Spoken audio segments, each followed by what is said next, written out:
శుక్లాంబరధరం విష్ణుం శశివర్ణం చతుర్భుజం ప్రసన్నవదనం ధ్యాయేత్ సర్వవిఘ్నోపశాంతయేత్. గురుర్బ్రహ్మా గురుర్విష్ణుః గురుర్దేవో మహేశ్వరః గురుః సాక్షాత్ పరబ్రహ్మ తస్మై శ్రీ గురవై నమః. నముల చేత కార్తీక మాసం వంటి పరమ పవిత్రమైనటువంటి నెలలో అసుర సంధ్య వేళల యందు కూర్చుని మనం భగవంత్ సంబంధమైనటువంటి విషయాన్ని ముచ్చటించుకునేటటువంటి అదృష్టాన్ని ఈశ్వరుడు మనకి కృప చేశాడు.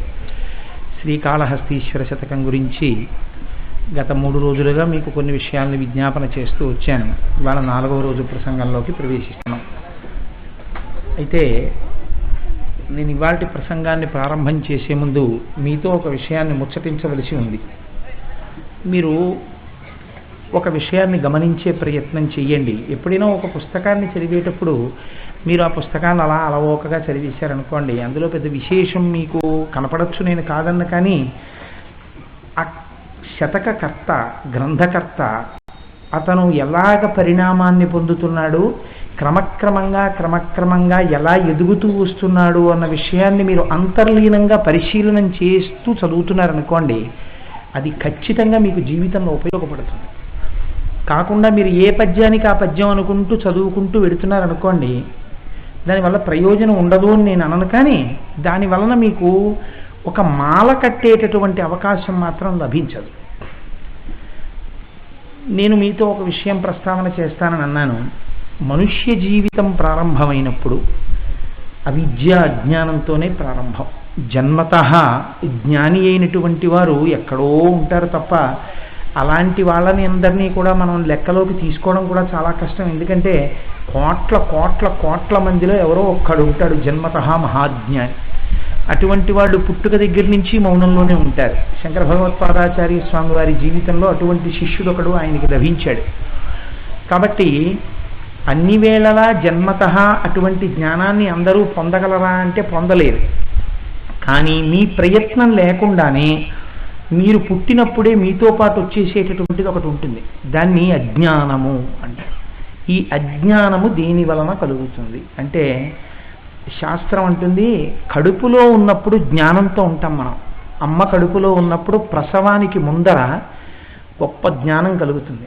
పూర్వజన్మలలో మనం చేసినటువంటి పాపాలు, ఎన్ని జన్మలు ఎత్తామో, ఎన్ని కష్టాలు పడ్డామో, ఎన్నిసార్లు పుట్టామో, ఎన్నిసార్లు చచ్చిపోయామో, ఇవన్నీ మనకి సింహావలోకనం అవుతాయి. కానీ బయటికి వచ్చేటప్పటికీ శఠం అనేటటువంటి వాయువు ఒకటి పట్టుకుంటుంది. ఆ వాయువు పట్టుకోవడం అంటే ఆ వాయువు యొక్క ప్రసరణము జరుగుతుంది.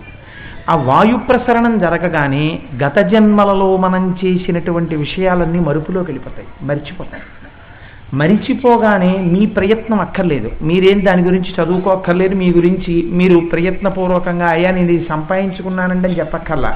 వెంటనే వచ్చేసేది ఇది అంటే అజ్ఞానము, అవిద్య, ఇది వస్తుంది. ఈ అజ్ఞానం ఉండడం వల్ల వచ్చేటటువంటి నష్టం ఏమిటంటే, ఇంద్రియముల చేత ఏ సుఖములను అనుభవించడానికి అవకాశం ఉంటుందో మార్చి ఆ సుఖములను మాత్రమే అనుభవిస్తాడు తప్ప ఈశ్వరుడు ఒక చిత్రమైనటువంటి వ్యవహారం చేశాడు. ఇంద్రియములలో ఏదో ఒక్క ఇంద్రియము ద్వారానే సుఖం అనుభవించవచ్చు నువ్వు అని అన్నాడు అనుకోండి, చాలా తొందరగా వైరాగ్యం వస్తుంది. ఎందుకంటే ఏదో మీరు ఒక్క నాలుకతో మాత్రమే సుఖం అన్నాడు అనుకోండి, భోజనం చేయగానే వైరాగ్యం వచ్చేస్తుంది, కడుపు నిండిపోతే వైరాగ్యం వచ్చేస్తుంది. కానీ వెంటనే కంటి వైపుకి వెళ్ళిపోతాడు, కంటితో కొన్ని సుఖాలు అనుభవిస్తాడు. తర్వాత చెవి వైపుకి వెడతాడు, చెవితో కొన్ని సుఖాలు అనుభవిస్తాడు, కొన్ని వింటూ. తర్వాత స్పర్శేంద్రియంతో కొన్ని సుఖాలు అనుభవిస్తాడు. ఇది ఎలా ఉంటుందంటే, కోతి కొమ్మల మీద మారినట్టు ఇంద్రియాల మీద మారుతూ ఆ మనస్సుని పట్టుకుని ఈ ఇంద్రియాల నుంచి వచ్చేటటువంటి ఒక్కొక్క సుఖము యందు తాదాత్మ్యత చెందుతూ ఉంటాడు. ఇలా తాదాత్మ్యత చెందుతూ ఉండగా జీవితం అయిపోయి ఎప్పుడో శరీరం పడిపోతుంది. మనుష్య జన్మ పొందినప్పటికీ పొందవలసిన దానిని పొందలేకపోవడానికి కారణం జన్మతః వచ్చినటువంటి ఈ అజ్ఞానం. ఈ అజ్ఞానము పోవాలి అంటే మొట్టమొదట కలగవలసినది ఇది అంటే భక్తి కలగాలి. దేని యందు భక్తి ఎలా కలుగుతుందండి? భక్తి ఇప్పుడు మా అమ్మగారు నా కంటికి కనపడతారు కాబట్టి నేను మా అమ్మగారిని ప్రేమించాను, మా అమ్మగారి కాళ్ళకి నమస్కారం చేశానంటే అర్థం ఉంది. ఈ అమ్మ కడుపున నేను పుట్టాను, నన్ను కష్టపడి పెంచి పెద్ద చేసింది. నా తండ్రి గారి పాదాలకి నేను నమస్కరిస్తే దానికి ఒక హేతు ఉంది. ఎదురుగుండా మా నాన్నగారు ఉన్నారు, వారు కష్టపడి పెంచారు, నమస్కరిస్తాను. నా అన్నగారికి నేను నమస్కరిస్తే దానికి ఒక కారణం ఉంది. ఈశ్వరుడికి నమస్కరించడానికి ఈశ్వరుడి అస్తిత్వం మీకు ఎలా తెలుస్తుంది? ఈశ్వరుడు ఉన్నాడు అని మీకు ఎలా తెలుస్తుంది? మీ అంతటా మీకు ఎప్పుడైనా ఈశ్వరుడు ఉన్నాడు అన్న భావన గట్టిగా కలిగే అవకాశం ఉంటుందా? చాలా తక్కువ. ఎవరికో తప్ప అలా కలగదు. అసలు ఈశ్వరుడు ఉన్నాడు అన్న విషయం దేని వల్ల తెలుస్తుంది? శ్రవణము వలన. పెద్దల యొక్క మాటలను వింటుంటే భగవంతుడన్నవాడొకడు ఉన్నాడు, వాడిది ఈ ప్రజ్ఞంత, మనదేమీ కాదు అని తెలుస్తుంది. అయితే కొద్దిగా భక్తి కుదిరింది అనుకోండి, భగవంతుడి మీద భక్తి కుదిరితే మహా అయితే ఏం చేస్తాడంటే పొద్దున్నే లేచేదో గంటన్నర పూజ చేస్తాడు. 24 గంటల్లో గంట పూజ చేసేస్తే గొడవ వదిలిపోయింది. 23 గంటలు మన ఇష్టం వచ్చినట్టు వాడేసుకోవచ్చు. కాబట్టి ఇప్పుడు ఏమైంది? ఆ భక్తి కూడా మిమ్మల్ని ఉద్ధరించగలిగినటువంటి స్థాయిలోకి వెళ్ళదు. ఇప్పుడు ఈ భక్తికి జ్ఞానం అనేటటువంటి చివర ఉండేదానికి మధ్యలో ఒకటి రావాలి. ఇది కేవలము మనుష్య జన్మయందు మాత్రమే ఉంటుంది, జ్ఞాపకం పెట్టుకోండి. అన్య జన్మల యందు ఉండదు. ఈ మధ్యలో ఉండేదాన్ని వైరాగ్యము అంటారు. వైరాగ్యము కొంతమంది కృతక వైరాగ్యాన్ని ప్రకటిస్తూ ఉంటారు. నాకు వైరాగ్యం వచ్చేసిందండి అంటుంటారు. వైరాగ్యం వచ్చేసినటువంటి వాడు నేను వైరాగ్యంతో ఉన్నానని ఎన్నడూ చెప్పడు. వైరాగ్యం దేనివల్ల తెలుస్తుందో తెలుసా అండి? నడువడి వలన తెలుస్తుంది. ఆయనకి ఏమీ సంగం ఉండదు. ఆయన సుఖంలో అలాగే ఉంటాడు, దుఃఖంలో అలాగే ఉంటాడు. ఆయనకి ఏమీ పట్టవు. ఆయన తామరాకు మీద నీటి బొట్టులో ఉంటాడు. అలా ఉండగలిగినటువంటి ప్రజ్ఞ వైరాగ్యం. ఈ వైరాగ్యం వస్తే వైరాగ్యం బాగా నిలబడి, ఏముందయా నేను అనుభవించే సుఖాలు, ఈ సుఖాలా, అబ్బో ఎన్ని అనుభవించానో ఇలాంటి సుఖాలు, ఈ సుఖాలన్నింటి వల్ల ఏం పొందానయా, ఇది కాదు సుఖం, అసలు నిజమైనటువంటి సుఖస్వరూపము సుఖస్థానము ఈశ్వరుడే అన్న పూనిక బాగా పెరిగిందనుకోండి. పెరిగితే ఆ ఈశ్వరుడు యొక్క అనుగ్రహము చేత ఒకనాడు జ్ఞానము కలుగుతుంది. జ్ఞానము కలిగితే ఏమవుతుంది అంటే, మీరు ఇక ప్రత్యేకంగా భగవంతుడి దర్శనం చేయవలసిన అవసరం ఏమి ఉండదు. సమస్త చరాచర జగత్తు యందు మీకు ఈశ్వరుడే కనపడుతుంటాడు. మీకు పూజామందిరంలోకి వెళ్తే ఈశ్వరుడు కనపడ్డం, గుళ్ళోకి వెళ్తే ఈశ్వరుడు కనపడ్డం అన్న సిద్ధాంతం ఉండదు. అంతటా ఈశ్వరుడే కనపడుతుంటాడు. ఇప్పుడు తాను ఈశ్వరుడి నుంచి దూరంగా పారిపోదామన్న మార్గం ఉండదు. ఎప్పుడూ ఈశ్వరుడితోనే ఉంటాడు. ఆ ఈశ్వరుడితోనే తాను ఉండిపోయి తాను కూడా ఈశ్వరుడే అన్నటువంటి ఎరుకలోకి వెళ్ళిపోతాడు. ఆ ఎరుక కలిగిన నాడు జ్ఞానము, ఆ జ్ఞానము చేత మోక్షం. ఈ ప్రస్థానము దీని యందు జరగాలి అంటే కేవలము మనుష్య జన్మ యందు మాత్రమే జరగాలి. అలా జరగకుండా కేవల సుఖాలనే అనుభవిస్తూ ఉండిపోతే ఏమవుతుందండి అని మీరు నన్ను అడగచ్చు. కేవల సుఖాలను అనుభవిస్తే ఏమవుతుందంటే, మీరు గత జన్మలలో చేసుకున్నటువంటి పుణ్యము నశించిపోతుంది. దానివల్ల కదా ఈ జన్మలో మీరు కొన్ని సుఖాలు అనుభవిస్తున్నారు. ఒకటి, పుణ్యము పోతుంది. 2, ఇంద్రియముల యొక్క సుఖాన్ని అనుభవిస్తూ ఉండడం వల్ల పాపకర్మలు చేస్తాడు. ఈ పాపకర్మల యొక్క ఫలితాల్ని ఉత్తర జన్మలలో అనుభవించవలసి వస్తుంది. ఇది పైగా మనుష్య జన్మ ఎత్తిన వాడికి ఉండకూడనటువంటి లక్షణం. మీరు కాళహస్తీశ్వర శతకం మీద ఒక విహంగ వీక్షణం చేశారనుకోండి. దూర్జటి భగవంతుడు ముందు కూర్చుని తన యొక్క అనేక స్థితులను గూర్చి భగవంతుడితో చెప్పుకున్నంత తేట తెల్లంగా బహుశా చాలా తక్కువ మంది చెప్పుకున్నారు. అలా ఎవరూ చెప్పుకోలేదు. దూర్జటొక్కడే చాలా ధైర్యంగా, ఏమి నిర్మోహమాటంగా భగవంతుడి దగ్గరికి వెళ్ళి అన్నీ మాట్లాడాడు. ఆయన ఎవరితో మాట్లాడాడు? ఒక్క శంకరుడితో మాట్లాడాడు. ఆ శంకరుడితో మాట్లాడినవే శ్రీకాళహస్తీశ్వర శతక రూపాన్ని దాల్చాయి. బహుశా ఇది లోకానికి అందాలని ఈశ్వరుడు అనుకుని ఉంటాడు. అందుకే కాళహస్తీశ్వర శతకం అంత గొప్పది. మీరు చూడండి, భక్తి అంటే పూనిక, ఈశ్వరుడున్నాడు అన్న నమ్మకము. మీకు ఆ పద్యం పైన చూస్తే ఒకలా కనపడుతుంది, లోపల అసలు దాని జీవనాడి పట్టుకుంటే మీకు ఆ పద్యంలో ఉన్న గొప్పతనం తెలిసిపోతుంది. నేను మీతో ఒక మాట అన్నాను కదా ఇందాక, జీవన ప్రస్థానమునందు మొట్టమొదట ఏర్పడవలసినది భక్తి. ఈశ్వరుడు గురించి వినడము చేత భక్తి ఏర్పడాలి మనిషికి అని చెప్పాను. ధూర్జటికి కూడా ఇటువంటి భక్తి గట్టిగా ఏర్పడింది. లేకపోతే అసలు కాళహస్తీశ్వరుడితో ఎందుకు మాట్లాడతాడు, ఆయనకి ఎందుకు చెప్పుకుంటాడు? వాడు ఒకడు ఉన్నాడు, వాడు మార్చగలడు, వాడు రక్షించగలడు, ఈ నమ్మకం ఆయనకి కలిగింది. దానితో పాటుగా ధూర్జటికి ఒక విశ్వాసం కలిగింది. నేను చేస్తున్నవన్నీ ఈశ్వరుడికి తెలుసు, నా మనస్సులో ఉన్నవి కూడా ఈశ్వరుడికి తెలుసు. కాబట్టి ఇప్పుడు ఆ ఈశ్వరుడు ఉండాలి అంటే, ఇక్కడికి వచ్చి ఈశ్వరుడు కూర్చోవాలంటే భక్తి అంటే ఏమిటండి?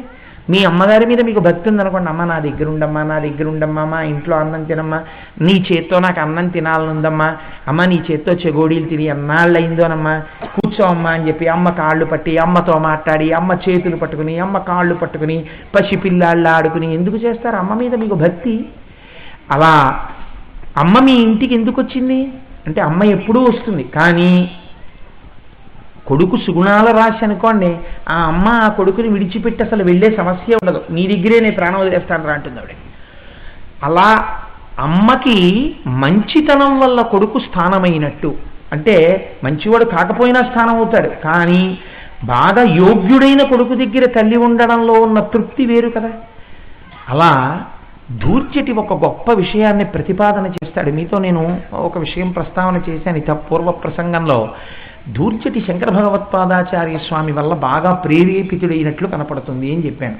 అసలు ఆ మాటకొస్తే శంకరాచార్యుల వారి వలన ఆ రకమైనటువంటి ప్రచోదనాన్ని పొందని వాడెవడు లోకంలో? వారు జగద్గురువులు, వారు ఆకాశాన్ని భూమిని రెండింటిని ఆక్రమించారు. ఎవరు తర్వాత చెప్పినా ఈ మధ్యలో చెప్పాలి, కానీ ఆయన్ని దాటి చెప్పడం అన్నది ఉండదు. ఆకాశాన్ని ఎక్కడ తాడుతారు, పాతాళాన్ని ఎక్కడ తాడుతారు మీరు? కుదరదు. పశుమాం సర్వజ్ఞ అన్నా ఆయనే అనాలి, అహం బ్రహ్మాస్మి అన్నా ఆయనే అనాలి. ఈ రెండు దాటి మీరు ఎక్కడ పెడతారు? కాబట్టి శంకరాచార్య స్వామి వారంటే సామాన్యమైన వ్యక్తి కాదు, ఆయన మొత్తం బ్రహ్మాండాలను ఆక్రమించేశారు. అటువంటి శంకరుల యొక్క శ్లోకముల చేత ప్రభావితులయ్యారు ధూర్జటి. అందుకే ఆయన ఒక మాట అంటారు, ఒక చోట ఒక పద్యం చెప్తారు.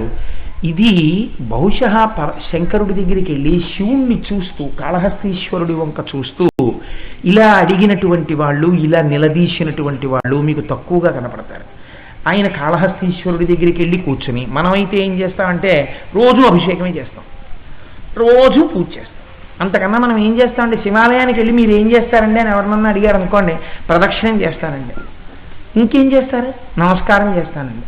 ఇంకా ఏం చేస్తారు? అభిషేకం చేస్తాను, ఇంకా కుంకుమార్చన చేస్తాను, ఇంకా లక్ష బిల్వార్చన చేస్తాను, ఇంకా నీ మోహం ఏమిటా ప్రశ్న, ఇంకేం చేస్తాను? ఇవే చేస్తానంటే కాదు, ఇవన్నీ కాదు, ఇంకొకటి అసలైంది చెయ్యొచ్చని చూపించాడు ధూర్జటి. ఆయన ఏం చేశాడు? మనలా బిల్వ పూజలు, కుంకుమార్చనలు, అభిషేకాలు అని వెంటపడలేదు. ఆయన శంకరుడి దగ్గరికి వెళ్ళి కూర్చుని పంచుకున్నాడు తన భావాన్ని. ఈశ్వర, నాకు ఈ అనుమానం వస్తుందయా అనేవాడు. నిన్నంతా ఏ ఆలోచన వచ్చిందో అది వెళ్ళి శివుడి దగ్గరే చెప్పేవాడు. ఒక రోజున స్వామి దగ్గర కూర్చుని ఆయన అంటున్నాడు ధూర్జటి, నిన్నే రూపముగా తలంతు మదిలో నీ రూపు మోకాలో, స్త్రీ చన్నో కుంచమో మేకపెంటికయో, ఈ సందేహముల్ మాన్పి నా కన్నారం భవదీయమూర్తి సగుణాకారంబుగా చూపవే, చిన్నీరేజ విహారమత్త మధుపా శ్రీకాళహస్తీశ్వర. ఈ పద్యానికంతటికీ ప్రాణం ఏమిటో తెలుసా అండి? సగుణాకారంబుగా చూపవే చిన్నీరేజ విహారమత్త మధుపా. ఈ మాటలు ఇప్పుడు ఏమడుగుతున్నాడు ఆయన కాళహస్తీశ్వరుణ్ణి అంటే, నాకు సగుణముగా నువ్వు కనపడాలి. సగుణముగా అంటే నిర్గుణము సగుణము అని రెండు రూపాలు ఉంటాయి భగవంతుడికి. వ్యాస భగవానుడు దేవీ భాగవతంలో చెప్తాడు దీని గురించి. సగుణ నిర్గుణా సాతు ద్విధా ప్రోక్త మనీషిభి సగుణ రాగిభి సేవ్య నిర్గుణాతుర్ విరాగిభి అంటాడు. ఆ సగుణమైన రూపము అంటే మీకు తేలికగా అర్థమయ్యేటట్టుగా నేను చెప్పాలి అంటే, మీ మాంసనేత్రము చేత మీరు చూడగలిగినటువంటి ఒక రూపము అని మీరు అనుకోండి. ఏమన్నా మరి కాళహస్తీశ్వరుడితో మాట్లాడుతున్నానని కదా అంటున్నాడు, ఎదురుగుండా శివలింగం దగ్గర కూర్చున్నాడు కదా మరి ధూర్జటి. మరి ధూర్జటి ఆ శివలింగం దగ్గర కూర్చుని మాట్లాడుతున్నప్పుడు ఆ లింగము శివస్వరూపం కదా. మరి లింగము శివస్వరూపమైనప్పుడు మాట్లాడుతూ మళ్ళీ సగుణంగా కనపడడం ఏమిటి? ఈ మాంసనేత్రానికి కనపట్టలేదు ఏమిటి కాళహస్తీశ్వర లింగం? మరి ఎందుకు అడిగాడు సగుణాకారంబుగా చూపవే అంటే, శాస్త్రమునందు లింగాకారమునకు ఒక పేరుంది, అరూపరూపి అని పేరు. ఇందుచేత రూపమున్నదా? ఉన్నది. రూపము లేదా? లేదు. రూపం ఉన్నది అని ఎలా అంటారు? ఏదో ఇలా ఉంది కాబట్టి రూపం ఉంది. రూపం లేదు మీరు ఎలా చెప్తారు? శివలింగానికి వెనక్కి వెళ్ళి పూజ చేయొచ్చా? చేసేయచ్చు. శివలింగానికి ఇటు పక్కన కూర్చుని చేయొచ్చా? చేసేయచ్చు. ముందు కూర్చుని చేయొచ్చా? చేసేయచ్చు. ఇటు పక్కన కూర్చుని చేయొచ్చా? చేసేయచ్చు. పైనుంచి చేసేయచ్చా? చేసేయచ్చు. అయితే ఎటు చూస్తున్నాడు ఆయన? మీరు ఒక వెంకటేశ్వర స్వామి వారి గుడికి వెళ్ళారనుకోండి, ఒక రామచంద్ర ప్రభువు గుడికి వెళ్ళారనుకోండి, ఒక కృష్ణ భగవానుడు గుడికి వెళ్ళారనుకోండి, ఒక లలితమ్మ గుడికి వెళ్ళారనుకోండి, ఏమన్నా నేను అమ్మవారి వెనకాల కూర్చుని పూజ చేసుకుంటానన్నారు అనుకోండి, చీనోర్మయ్య అంటారు. అమ్మవారి వెనకాల కూర్చొని అలా కుదరదు. అంతరాలయంలో అభిముఖంగానే కూర్చోవాలి. ఇలా పక్క కూర్చుని అమ్మవారికి పూజ చేయంటారు. అంతేగాని వెనకాల కూర్చుని చేయడం లేదు. మరి శివలింగం దగ్గరికి వెడితే ఇప్పుడు మీరు ఒక 6గురో 7గురో రేపు తెల్లవారుజామున వచ్చి శివాలయంలో అభిషేకం చేసుకుంటా అన్నారనుకోండి, దానికి తగిన అధికారం ఉన్నవారైతే ఆ శివలింగం లోపలికి అందరూ చుట్టూ కూర్చుని చేసేస్తారు అభిషేకం. అప్పుడు అసలు ఎటువైపు చూస్తున్నట్టు? అన్ని వైపులా చూస్తున్నట్టు. సద్యోజాత అఘోర తత్పురుష వామదేవ ఈశానములన్న 5 ముఖాలతో అన్ని వైపులా చూస్తుంది శివలింగం. కాబట్టి ఎటువైపు నుంచి అయినా చేసేస్తారు అభిషేకం.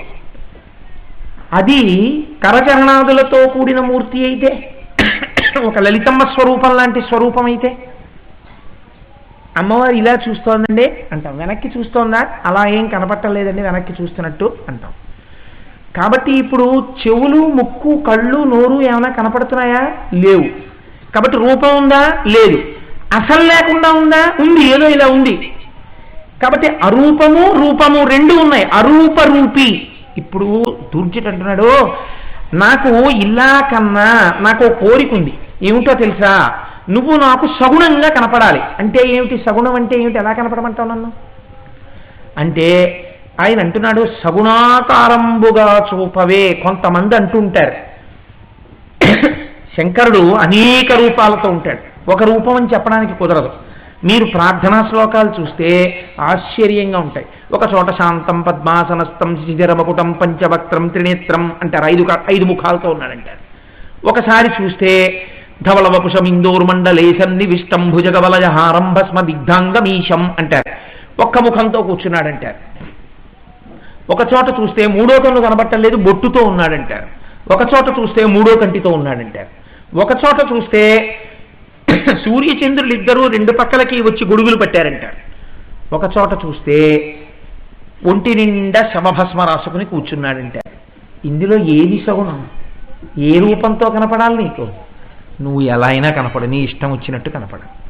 కానీ నాకు కావలసింది ఏమిటో తెలుసా? ఒక్కసారి ఈ కంటితో నిన్ను చూడాలనుంది శంకర. ఈ జన్మలో నెరవేరుతుందా కోరిక? ఇప్పుడు మీరు ఒక విషయం పసిగట్టాలి. అందరూ ఏం కోరుతున్నారు? ఈ కంటితో అనేకమైనవి చూడాలని కోరుతున్నారు. ధూర్జటి ఏం కోరుతున్నాడు? ఈ కంటితో నీ సగుణమైన రూపాన్ని చూడాలనుంది అంటున్నాడు. ఎందుకు కనపడాలి నీకు అలాగా? నీకేముంది అర్హత? అంటే ఆయన ఒక మాట చెప్తున్నాడు, నువ్వు కనపడ్డావు ఇంతకు పూర్వం. అలా ఎవరికి కనపడ్డావో తెలుసా? చిన్నీరేజ విహారమత్త మధుపా. నాకైతే ఏమనిపిస్తుందంటే తెలుగులో ఇది ఎగ్జాక్ట్ ట్రాన్స్లేషన్. ఈ మాట ధూర్జటి ఎక్కడి నుంచి ప్రేరేపణ పొందాడంటే, ఆయన ప్రభావితుడయ్యాడంటే, రాజీవే భ్రమరాధిపో విహరతాం శ్రీశైల వాసీ విభో. శంకర భగవత్పాదాచార్య శివానంద లహరిలో మాటలు. ఆయన రాజీవే భ్రమరాధిపో విహరతాం అని శంకరాచార్యుల వారు అన్నారు. చిన్నీరేజ విహారమత్త మధుపా అని ధూర్జటి అన్నారు. చిన్నీరేజ విహారమత్త మధుప అంటే చిట్ అంటే మనస్సనబడేటటువంటి ఆ తామర పువ్వు ఉన్నదే, ఈ మనస్సనబడేటటువంటి తామర పువ్వు మీద నిరంతరము విహరించేటటువంటి 9 స్వరూపము కలిగినటువంటి వాడా అని పిలుస్తున్నాడు. మనస్సు మీద 9 రూపంలో శంకరుడు విహరిస్తూ ఉండడం ఏమిటి? మీరు ఏమడిగారు? సగుణాకారంబుగా చూపవే అని అడిగారు. ఇప్పుడు మీరేమంటున్నారు? ఇలా నువ్వు ముందు కొంతమందికి కనబడ్డావు. ఎవరికి కనబడ్డావో తెలుసా? చిన్నీరేజ విహారమత్త మధుపా. అలా మనస్సనబడేటటువంటి తామర పువ్వు మీద విహరించేటటువంటిది 9 స్వభావం ఉన్నవాడా అని విశేషణం వేశారు. ఎందుకు ఈ విశేషణం? ఇక్కడ మీరు జాగ్రత్తగా పట్టుకోవాలి ఈ పద్యాన్ని. మనందరి మనస్సులు తామర పువ్వులే. కానీ తామర పువ్వుకు ఉండవలసినటువంటి ప్రధాన లక్షణం ఏమిటి? తుమ్మెదను ఆకర్షించాలంటే దాని యందు మకరందం ఉండాలి. అది వడిలిపోయి శుభ్రంగా పాడైపోయి గాలి చేత కొట్టబడి రేకులు విరిగిపోయి నల్లగా మడ్డి పట్టేసి ఉందనుకోండి, అక్కడికి తుమ్మెద వస్తుందా? తాగమంటే మకరందం తాగదు.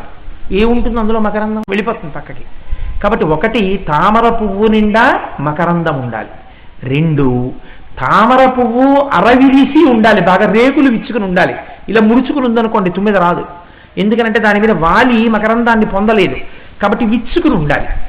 మూడు, ఆ తామర పువ్వులో నుండి సుగంధం వస్తూ ఉండాలి, మంచి సువాసన వస్తుండాలి. ఈ సువాసన చేత ఆకర్షణ పొందుతుంది తుమ్మెద. వచ్చి ఒకసారి అలా పువ్వు మీద ఎగిరి ఎక్కడ సువాసన ఉందో అక్కడ ఆ తామర పువ్వు మీద కూర్చుంటుంది. కూర్చుని ఏం చేస్తుంది? నా దగ్గర అమృతం ఉంది, నా దగ్గర మకరందం ఉంది, నా దగ్గర తేనుంది, నువ్వు తాగవా అని పువ్వు అడగక్కర్లేదు. అందులో మకరందం ఉన్నదో లేదో వాసనని బట్టి, విచ్చుకోవడాన్ని బట్టి తుమ్మెద పట్టుకుంటుంది. పట్టుకుని వచ్చి ఏం చేస్తుంది?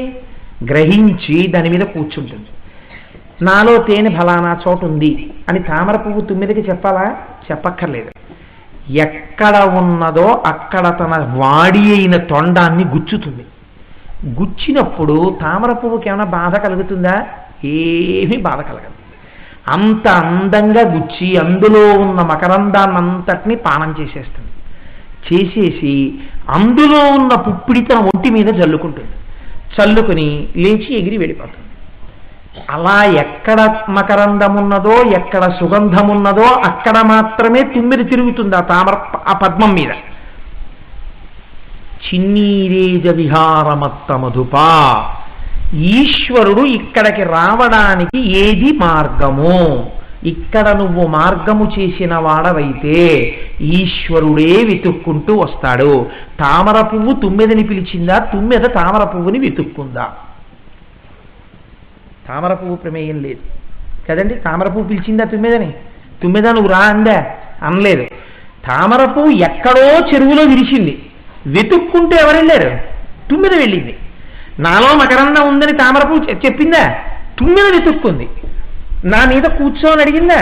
తుమ్మెద కూర్చుంది. తాగు అని అడిగిందా? తుమ్మెద తాగింది. అలా తుమ్మెద తాగడం చేత తాను సార్థకత పొందానని మాత్రమే తామర పువ్వు అనుకుంది కదండి. ఏ తుమ్మెద వాళ్ళేదనుకోండి, ఏమిటో ఇలా చూసావా నా రెక్కలు ఊడిపోయాయి, నేను నల్లగా అయిపోయాను, అందుకే నా దగ్గరికి ఏ తుమ్మెద రాలేదు అని బాధపడుతుంది. ఇప్పుడు ఈశ్వరుణ్ణి తుమ్మెదతో పోలుస్తున్నారు ధూర్జటి. ఆ తుమ్మెద నీ హృదయ పద్మము దగ్గరికి రావాలి. రావడానికి నేను ముందు చెప్పిన లక్షణాలు నీ హృదయ పద్మానికి కూడా ఉండాలి. ఆ పద్మము రేకులు విరిగిపోయినదై ఉండరాదు. అనగా ఈశ్వర కైంకర్య నిష్టయందు యాంత్రిక బుద్ధి ఉండరాదు. దళములు విచ్చుకుని ఉండడమే శోభ, పూజయందు నిష్టయే శోభ.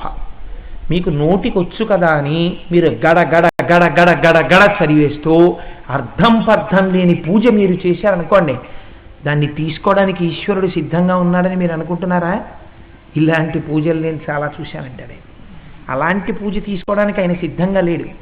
మీరు పైనుంచి కిందకి, కింద నుంచి పైకి మంత్రభాగం అంతా నేర్చేసుకొని గడ గడ గడ గడ గడ గడ గడ చదివేస్తే వచ్చేటటువంటి అప్రయోజనమేమి? మీ ఇంట్లో అలాంటి పూజ చేస్తే దేవతలు ఇష్టపడరు. దేవాలయమునందు చేస్తే కింద ఉన్న చక్రము యొక్క శక్తి క్షీణించిపోతుంది. నేను పరమయదార్థం చెప్తున్నాను. కావాలంటే మీరు ప్రతిష్ఠ ఆగమశాస్త్రం చదువుకోండి. అలా చదివితే తొందరలో కుంభాభిషేకం చేయాల్సి వస్తుంది, శక్తి క్షీణించిపోయి. మంత్రము ఎలా స్వరంతో ఉందో అలాగే చెప్పాలి. నీకు టైం లేకపోతే నువ్వు అన్ని చదవవు. అందుకే మళ్ళీ లఘు ఇచ్చేస్తారు. లఘు ఏముందో అది మాత్రమే చదవాలి. మంత్రపుష్పం అంతా చెప్పడానికి సమయం లేకపోతే నమస్తే అస్తు భగవన్ విశ్వేశ్వరాయ మహాదేవాయ అని చెప్పు చాలు. రాజాధిరాజాయ ప్రసయ్య సాహినే నమో వయం వై శ్రవణాయ కుర్మహే సమే కామాం కామ కామాయ మహ్యం కామేశ్వరో వై శ్రవణో దదాతు. అలాగే చదువు చాలు, లఘు చదువు. బస్ ఈశ్వరుడు పరమ సంతోషిస్తాడంతే. తప్ప ఎందుకు పరిగెడతావు అలాగా? నామాలు చదివితే ఒక్క నామం వినపడదు. ఎంత అపభ్రంశంగా చదువుతామంటే నేను చాలా చోట్ల చూస్తుంటాను. ప్రకృత్యైన హోం, వికృత్యైన హోం, ఓం చివర ఉంది. అదే పూజ. ప్రణవము ముందుండాలి, నమః చివరుండాలి. అంటే ప్రారంభంలో మీకు ఓం ప్రకృత్యై నమః అని వినపడుతుంది, కానీ 5 నామాలు దాటేటప్పటికి ఓం చివరికి వెళ్ళిపోతుంది. కారణం ఏంటి? పరుగు. ఇలా చదివితే ఏమవుతుందంటే దేవాలయం అయితే చక్రంలో ఉన్న శక్తి కూడా పోతుంది. అప్పుడు మళ్ళీ కుంభాభిషేకం చేస్తారు పెద్దలు, కనిపెట్టి ఈ ఆలయం వెలవెలపోతోందని కుంభాభిషేకం చెయ్యాలి. ఇది రేకులు ఊడిపోవడం అంటే చేసిన పూజ యందు నిష్ట లేదు. పూజ అన్న మాటకు అర్థం ఏమిటో తెలుసా అండి? 3 ఏకీకృతం అగుట, దానికి పూజ అని పేరు. 3 ఏకమైతే దాన్ని పూజ అని పిలుస్తారు. ఈ 3 ఏ ఒక్కటి పక్కకెళ్ళిపోయినా, ఏ భాగం దగ్గర అలా పక్కకెళ్ళిందో ఆ భాగం పూజలోంచి కత్తిరిస్తారు, తీసేస్తారు, అది జరగలేదని. మీకు నేను ఒక ఉదాహరణ చెప్తాను. మీరు నీరాజనం ఇస్తున్నారనుకోండి భగవానుడికి, ఘంటానాదం చేస్తూ నీరాజనాన్ని తిప్పుతుంటారు. తిప్పుతున్నప్పుడు ఉమాకాంతాయ కాంతాయ కామితార్థ ప్రదాయినే శ్రీగిరీశాయ దేవాయ మల్లినాథాయ మంగళం అని మీరు తిప్పుతున్నప్పుడు మీ ప్రమేయం లేకుండా, అందుకే హారతి ఇచ్చేటప్పుడు కిందకు వచ్చినప్పుడు ఆగమని చెప్తారు. ఎందుకు ఆగాలి అంటే మీరు తిప్పుతున్నప్పుడు మీరు ఇక్కడ చెప్తున్నటువంటి మంత్రంతో పాటు నీరాజనపు వెలుతురులో ఇలా తిరుగుతున్నప్పుడు తెల్లటి పరమేశ్వరుడి పాదాలు, వాటి మీద పూజ చేయబడినటువంటి ఎర్రటి పూలు, ఆయన పెట్టుకున్న బంగారు కంకణాలు, ఇలా నీరాజనం పైకి లేస్తుంటే ఆయన మోకాళ్ళు, ఆయన నడుము, దానికి కట్టుకున్న గంటలు, ఆయనకి రాసిన విభూతి, ఆయన భుజాలు, దానికి కట్టిన నల్లటి చిన్న చిన్న పావులు, ఆయన శంఖం లాంటి మెడ, దానికి ఉన్న నీల మత్స, నీలకంఠేశ్వరుడు, ఇలా దాటితే ఎర్రటి జటాజూటం, దాని మీద తదియనాటి చంద్రరేఖ, దాన్ని ఇలా తిప్పేటప్పటికి నల్లటి అమ్మవారి కేశపాశం, అందులో వెనకాతల పెద్ద పెద్ద పువ్వులు, అమ్మవారి చెవిలో పెట్టుకున్నటువంటి ఒక పువ్వు, అమ్మవారి చెవికి పెట్టుకున్నటువంటి ఆభరణం, మిరిసిపోతున్న ఎర్రటి బుగ్గలు, అమ్మవారి యొక్క కుండలం, ఇలా కిందకి దిగేటప్పటికి త్రివలులతో ఉన్నటువంటి అమ్మవారి కంఠం, అమ్మవారి భుజం, భుజానికి ఉన్న భుజకీర్తులు, అమ్మవారి మోచెయ్యి, ఇక్కడ నుంచి వేసుకున్నటువంటి గాజులు, అమ్మవారి వేళ్లకున్న ఉంగరాలు, నీ నీరాజనపు కాంతులలో మిరిసిపోతూ అలా దిగేటప్పటికి అమ్మవారి మోకాళ్ళ మించి పాదాల దగ్గరకు వచ్చేసరికి అయ్యవారి తెల్లటి పాదాలు, అమ్మవారి ఎర్రటి పాదాలు నీకు ఆ నీరాజనపు కాంతులలో ఇక్కడ ప్రకాశించాలి. ఆ దర్శనము చేత నువ్వు పొంగిపోవాలి, పొంగిపోయి నీరాజనమాగి మళ్ళీ తిరగాలి. ఇలా 3 మార్లు తిరిగేటప్పటికీ నువ్వు అందంగా చెప్తున్నటువంటి నీరాజనం పూర్తవ్వాలి తప్ప ఉమాకాంతాయ కాంతాయ కామితార్థప్రదాయని శ్రీగిరిశాయ దేవాయ దేములి నాదాయ మంగళం రిచువలిస్టిక్, యాంత్రికము నువ్వు చేసిన పూజ. ఇది రెక్కలు విడిపోయింది. ఎందుకు వస్తాడు ఈశ్వరుడు? అక్కడ ఏముందని వస్తాడు?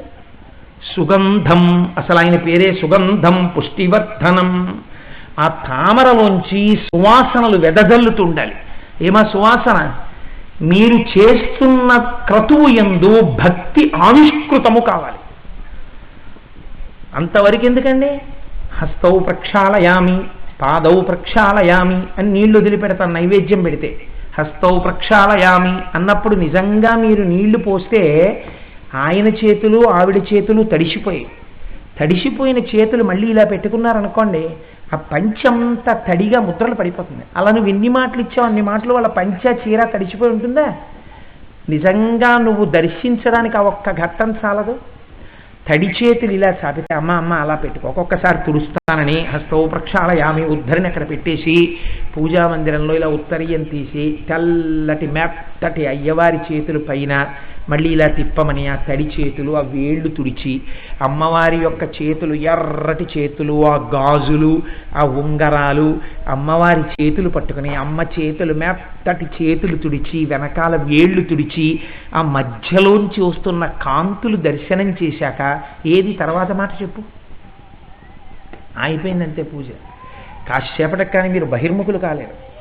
చెంచా కింద పడింది అనుకోండి, వ్యగ్రత వస్తుంది, ఏమిటా చప్పుడని. అప్పుడు మళ్ళీ మీరు, అందుకే తెల్లవారకట్ట పూజ చేయండి అంటారు. ఆ బ్రాహ్మీ ముహూర్తంలో నిష్ట కుదురుతుంది కాబట్టి. అప్పుడు మీరు మళ్ళీ ఏదో హస్తవ ప్రక్షాళయం పాదవ ప్రక్షాళయం శుద్ధ ఆచమనీయం సమర్పయామి అని ఇవ్వాలి. ఈ భక్తి సువాసనలు తామర సుగంధము తుమ్మిద పట్టుకున్నట్టు ఈ భక్తి సుగంధాన్ని ఈశ్వరుడు పట్టగలడు. పట్టుకుని మకరందముంది లోపల. ఈ మకరందమేమి? భగవంతుని యొక్క గుణానుభవము. ఆ పూజ చేసేటప్పుడు ఒక్కొక్క నామం చెప్తూ పువ్వులు వేసేశాక అదే లోపల కొంతసేపు తిరుగుతూ ఉంటుంది. అబ్బా, ఏమి శంకరుడురా, ఏమి శ్రీ మహావిష్ణువురా, ఏమి వెంకటేశ్వరుడురా, ఏమి లలితమ్మరా, అబ్బబ్బబ్బా ఏమి నిజంగా నామాలరా మహానుభావుడివి, శివానామంలో ఉంది కదురా శక్తి అంతా అని మీరు ఇక్కడ పొంగిపోతుంటే మీరు పొందినటువంటి భగవంతుని యొక్క గుణానుభవమే మకరందము. ఈ తేనె ఇక ఎవ్వరికీ ఉపయోగపడదు. ప్రపంచంలో ఎంతటి శాస్త్రవేత్త తామర పువ్వులో తేనెలు తీయడు, ఒక్క తుమ్మెదే తీస్తుంది, తేనెటీగ తీస్తుంది. తీశాక పట్టుకోలేమో మనం పొగబెట్టి మళ్ళీ, తప్ప పువ్వుల్లో తేనె నేను ఎట్టుకొస్తానంటే నేను ఎవ్వడూ వెళ్ళడు. ఒక్క రసగ్రాహి అన్న పేరు ఈశ్వరుడికి అందుకే ఉంది. ఇప్పుడు నీ హృదయ పద్మము మీదకి ఈశ్వరుడు రావాలన్న కోరిక నీకు ఉంటే నువ్వు తప్పకుండా ఈ 3 పాటించడం నేర్చుకో. ముందు నీ ఇల్లు శుభ్రం చేయి, ఈశ్వరుడు వస్తాడు. అట్టహాసం పూజ చేసి ఈశ్వరుణ్ణి రమ్మంటే ఎందుకు వస్తాడు? రొట్టలా ఆయన కోరుకున్నది? ఇంతంత రొట్టలు తెచ్చి నువ్వు పూజ చేసేస్తే దాని మీద సాలె పురుగులు ఉన్నాయో గొంగళీ పురుగులు ఉన్నాయో చూడకుండా రొట్టలు విసిరేస్తుంటే ఓ పక్క ఇలా విసిరేస్తూ ఉండడం, ఓ పక్క కబుర్లు చెప్పుకుంటూ ఉండడం, ఓ పక్క మాట్లాడుతూ ఉండడం, ఓ పక్క సెల్ ఫోను. ఎందుకు వచ్చిన దిక్కుమాలిన సెల్ ఫోను? గుళ్ళల్లో కూడా ఓ సెల్ ఫోన్ ఎడం చేతిలో, అక్కడ మాట్లాడుతుండడం, ఇలా మారేడు దళాలు వేసేస్తూ ఉండడం, గర్భాలయంలో కూర్చుని అక్కడ కూర్చుని సెల్ ఫోన్లు మాట్లాడుతూ ఉండడం, వచ్చిన వాడికి కూడా దర్శనం పాడు చేస్తూ ఉండడం, రాక్షసాంశ. ఎందుకు అవన్నీ? దేనికోసం నీ పూజ? ఈ పూజకి పొంగిపోయాడు ఈశ్వరుని నువ్వు అనుకుంటున్నావా? అలా లొంగలేదు. ఇది పరవశం. ఇప్పుడు చెప్పండి నాకు, ధూర్జటి హృదయం ఎలా ఉన్నది? రసగ్రాహి రావడానికి అనుకూలంగా ఉందా లేదా? ఇవి అడుగుతున్నాడు ఆయన. నువ్వు నాకు కనపడాలంటే చిన్నీరేజ విహారమత్త మధుపా, అటువంటి పద్మం ఉంటే తుమ్మెద వస్తుంది, నువ్వు వస్తావు. నువ్వే ఆ తుమ్మెదవి ఈశ్వర. నువ్వు అలా నాకు కనపడాలంటే నా హృదయ పద్మము అలా ఉండాలి. అలా ఉంటే కదా నువ్వు కనపడతావు. ఉందా? అలా ఉంచుకోగలుగుతున్నానా ఈశ్వర నేను? అలా ఉంచుకుంటే నువ్వు వచ్చేయాలి కదా. నువ్వు రాలేదు కదా, అందుకే కదా నేను అడుగుతున్నాను. అంటే ఎక్కడో నా ఎందు ఇంకా దోషాలు ఉన్నాయి, నా హృదయ పద్మం ఇంకా సరి అయిన స్థితిలో వికసించట్లేదు. కాబట్టి దీన్ని నీకు ఆభిముఖ్యం చెయ్యడం కూడా నీదే బాధ్యత. అంతర్లీన ప్రతిపాదన. నేను కోరికుంది, కోరికకి కావలసినటువంటి సమర్థతని తెచ్చుకోలేకపోతున్నాను. కానీ శరీరం పడిపోయే లోపల ఒక్కసారి నిన్ను కన్నులారా చూడాలనుంది శంకర. చిన్నీరేజ విహారమత్త మధుపా శ్రీకాళహస్తీశ్వర, సగుణాకారంబుగా చూపవే. ఒక్కసారి కనపడవా? ఏమిటో అస్తమానం కనపడవా సగుణంగా అంటావు. నేను అలా ఎవరికైనా కనపడ్డానా? నేను ఉన్న చోట్లకి అందరూ వస్తారు, పూజలు చేసుకుంటారు. అంతేకాని నేను ఎవరికైనా కనపడ్డానా ఏమిటో అడగడం అంటావేమో. నువ్వు కనపడ్డావు. అలా ఎవరికి కనపడ్డావు? పైకి డాంబికంగా చాలా భక్తుల్లా కనపడిపోయినటువంటి వాళ్ళ యొక్క హృదయ పద్మముల యందు నువ్వు కనపడలేదు. పైకి ఏమీ తెలియని వాళ్ళల్లా కనపడినా లోపల పద్మము సుగంధములతో నిండిపోయిన వాళ్ళు కొంతమంది ఉన్నారు. వాళ్ళ ముందు నేను ఎందుకు పనికొస్తానయా? పైకి చూస్తే అల్లసాని పెద్దనగారితో సమానంగా కూర్చుంటాడు, అష్టదిగ్గజాల్లో ఒక మహాకవి, ధూర్జటంటే అంతటివాడు ఇంతటివాడు అని లోకం నన్ను పొగుడుతుంది. రాయల వారు ఇచ్చినటువంటివి ఎన్నో నాకున్నాయి. అంబారి ఏనుగులు, కాంతలు, రాయలవారు కాంతలు కూడా ఇచ్చాడు, ఆయనే చెప్పుకున్నాడు. పల్లకీలు, నాకు ఒకటా రెండా వైభోగాలు, ఎన్ని వైభోగాలు! అయ్య బాబోయ్, పురాణాలన్నీ మధించేశాడు మహానుభావుడు. ఆసువుగా కవిత్వం చెప్పేస్తాడు. ఎందుకు శంకర ఇవన్నీ? ఏం తెచ్చిపెట్టే నాకు? వీటి వల్ల నువ్వు వచ్చావా? పనికి మాలిన వాళ్ళందరూ వచ్చారు. ధూర్జటి రాయలవారి ఆస్థానంలో కవి కాబట్టి రికమెండేషన్లు కావలసిన వాళ్ళు, ముందు మాటలు కావలసిన వాళ్ళు, పద్యపూరణం చేయించుకునేవాళ్ళు, ఓ 4 పద్యాలు రాసి పెట్టమన్న వాళ్ళు, వీళ్ళందరూ వచ్చారేమో. ఈ తుమ్మెద రాలేదు. ఈ తుమ్మెద ఎవరి దగ్గరికి వెళ్ళిందో తెలుసా? నేను కోరుకుంటున్న తుమ్మెద ఇప్పుడు మొదటికి రండి. నిన్నే రూపముగా తలంతు మదిలో, కనీసం నా హృదయ పద్మము ఇవాళ ఏ స్థితిలో ఉందో తెలుసా? సగుణాకారం అంటే ఇలా ఉంటాడని కూడా నేను చెప్పలేను, ఇలా రమ్మని కూడా నాకు అడగడం చేత కావట్లేదు. నిన్నే రూపముగా తలంతుమదిలో నీ రూపు మోకాలు, నిన్ను మోకాలు అని నేను భావన చెయ్యొచ్చా? అదేమిటి మోకాలు అని భావన చేయడం ఏమిటి అంటే ఈశ్వరుడి యొక్క సౌలభ్యాన్ని కీర్తిస్తున్నాడు ఆయన. ఇప్పుడు ఈశ్వర, ఇక్కడ హృదయ పద్మము శుద్ధిగా ఉండాలి, కానీ ఉత్తరక్షణ దర్శనం ఇచ్చావు నువ్వు కొంతమందికి. ఎవరికి అటువంటి దర్శనం ఇచ్చావు? ఉండవలసినటువంటి మొట్టమొదటి లక్షణాన్ని చెప్తున్నాడు. ఎవరికి కలుగుతుంది ఈశ్వర దర్శనము? ఎవరికి గురి కలదో వారికి కలుగుతుంది. గురి కలిగిన వాడికి ఈశ్వర దర్శనం తప్ప, గురి అంటే ఏమిటంటే, గురువు అంటే ఏమిటో తెలుసా? రమణ మహర్షి చెప్పేవారు, గురిని నేర్పినవాడు గురువు. ఒక్కొక్క సందర్భాల్లో గురువు గారికి అవనటువంటి దర్శనాలు శిష్యులకు అయిపోయాయి, భగవద్ దర్శనాలు. ఇది జానపదంలో చెప్తారు, కానీ నేను మీకు ఒక ఉదాహరణకి మాత్రమే చెప్తాను. వెనకటికి ఒక గురువు గారు ఆశ్రమంలో కూర్చుని తపస్సు చేసుకుంటుంటే ఎవరో వచ్చి ఒక రైతుని ప్రేరేపించారు. ఒరే, నువ్వు వెళ్ళి ఆ గురువు గారిని ఏదైనా మంత్రం అడగరా, మంత్రం ఇస్తారు, నువ్వు భగవంతుణ్ణి చూడొచ్చాను. పాప ఆ అమాయకుడు ఏం తెలియదు. ఆయన వెళ్ళి ఆయన దగ్గర కూర్చుని, అయ్యా నాకు ఏదైనా మంత్రం ఇవ్వండి, నేను దేవుణ్ణి చూడాలంటే వీడికి మాత్రం ఏమిట్రా, పొలం దున్నుకునేవాడు, వీడికేమి ఇస్తానని విసిగెత్తిపోయి ఆ గురువుగారు అన్నారు, ఎలాగో అలా వీడిని వదిలించేసుకుంటే గొడవ వదిలిపోతుందని. ఒరే ఏం లేదురా, ఏంటి ఏదో బొల్లిగద్ద నెక్కినట్టి నల్లనయ్యా, తొందరగా వచ్చి నాకు కనపడవయ్యా అంటుండరా, అదే మంత్రం అన్నాడు. ఆహాహా, గురువుగారు ఎంత గొప్ప మాట చెప్పారండి, నాకు చాలా సంతోషం అండి అని చెప్పి రోజు నాగలికి ఎద్దులు కట్టేవాడు.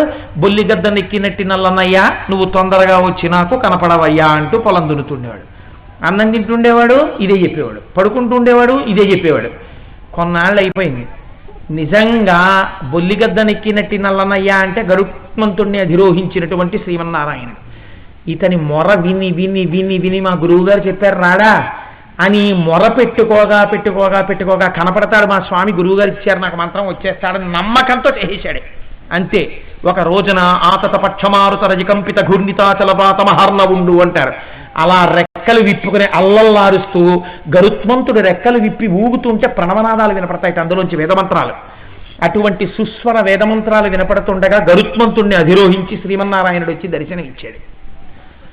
దర్శనమిచ్చి మీకేం కావాలయ్యా అని అడిగాడు. ఏం అక్కర్లేదు, మా గురువు గారు చెప్పారు, పిలిచాను, దా అన్నం తిందువు కానీ నాతో పాటు అన్నాడు. కూర్చున్నాడు. భక్తపరాధీనుడు. తెచ్చిన ముంతలోది కాస్త గంజన్నం ఆయనకి పెట్టాడు, కాస్త గంజన్నం ఈయన తిన్నాడు. ఇద్దరు తిన్నారు. ఏం చేయమంటావు అయితే? ఏం చేస్తావు, వెళ్ళిపో, మళ్ళీ ఎప్పుడన్నా పిలుస్తుంటాను వస్తుంది.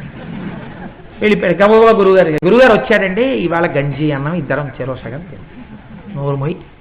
అర్థం ఉందా నువ్వు చెప్పే మాటకి? శ్రీమన్నారాయణుడు వచ్చాడా, గంజన్నం పెట్టావా, తిన్నాడా, ఏమిట్రా మాట అని.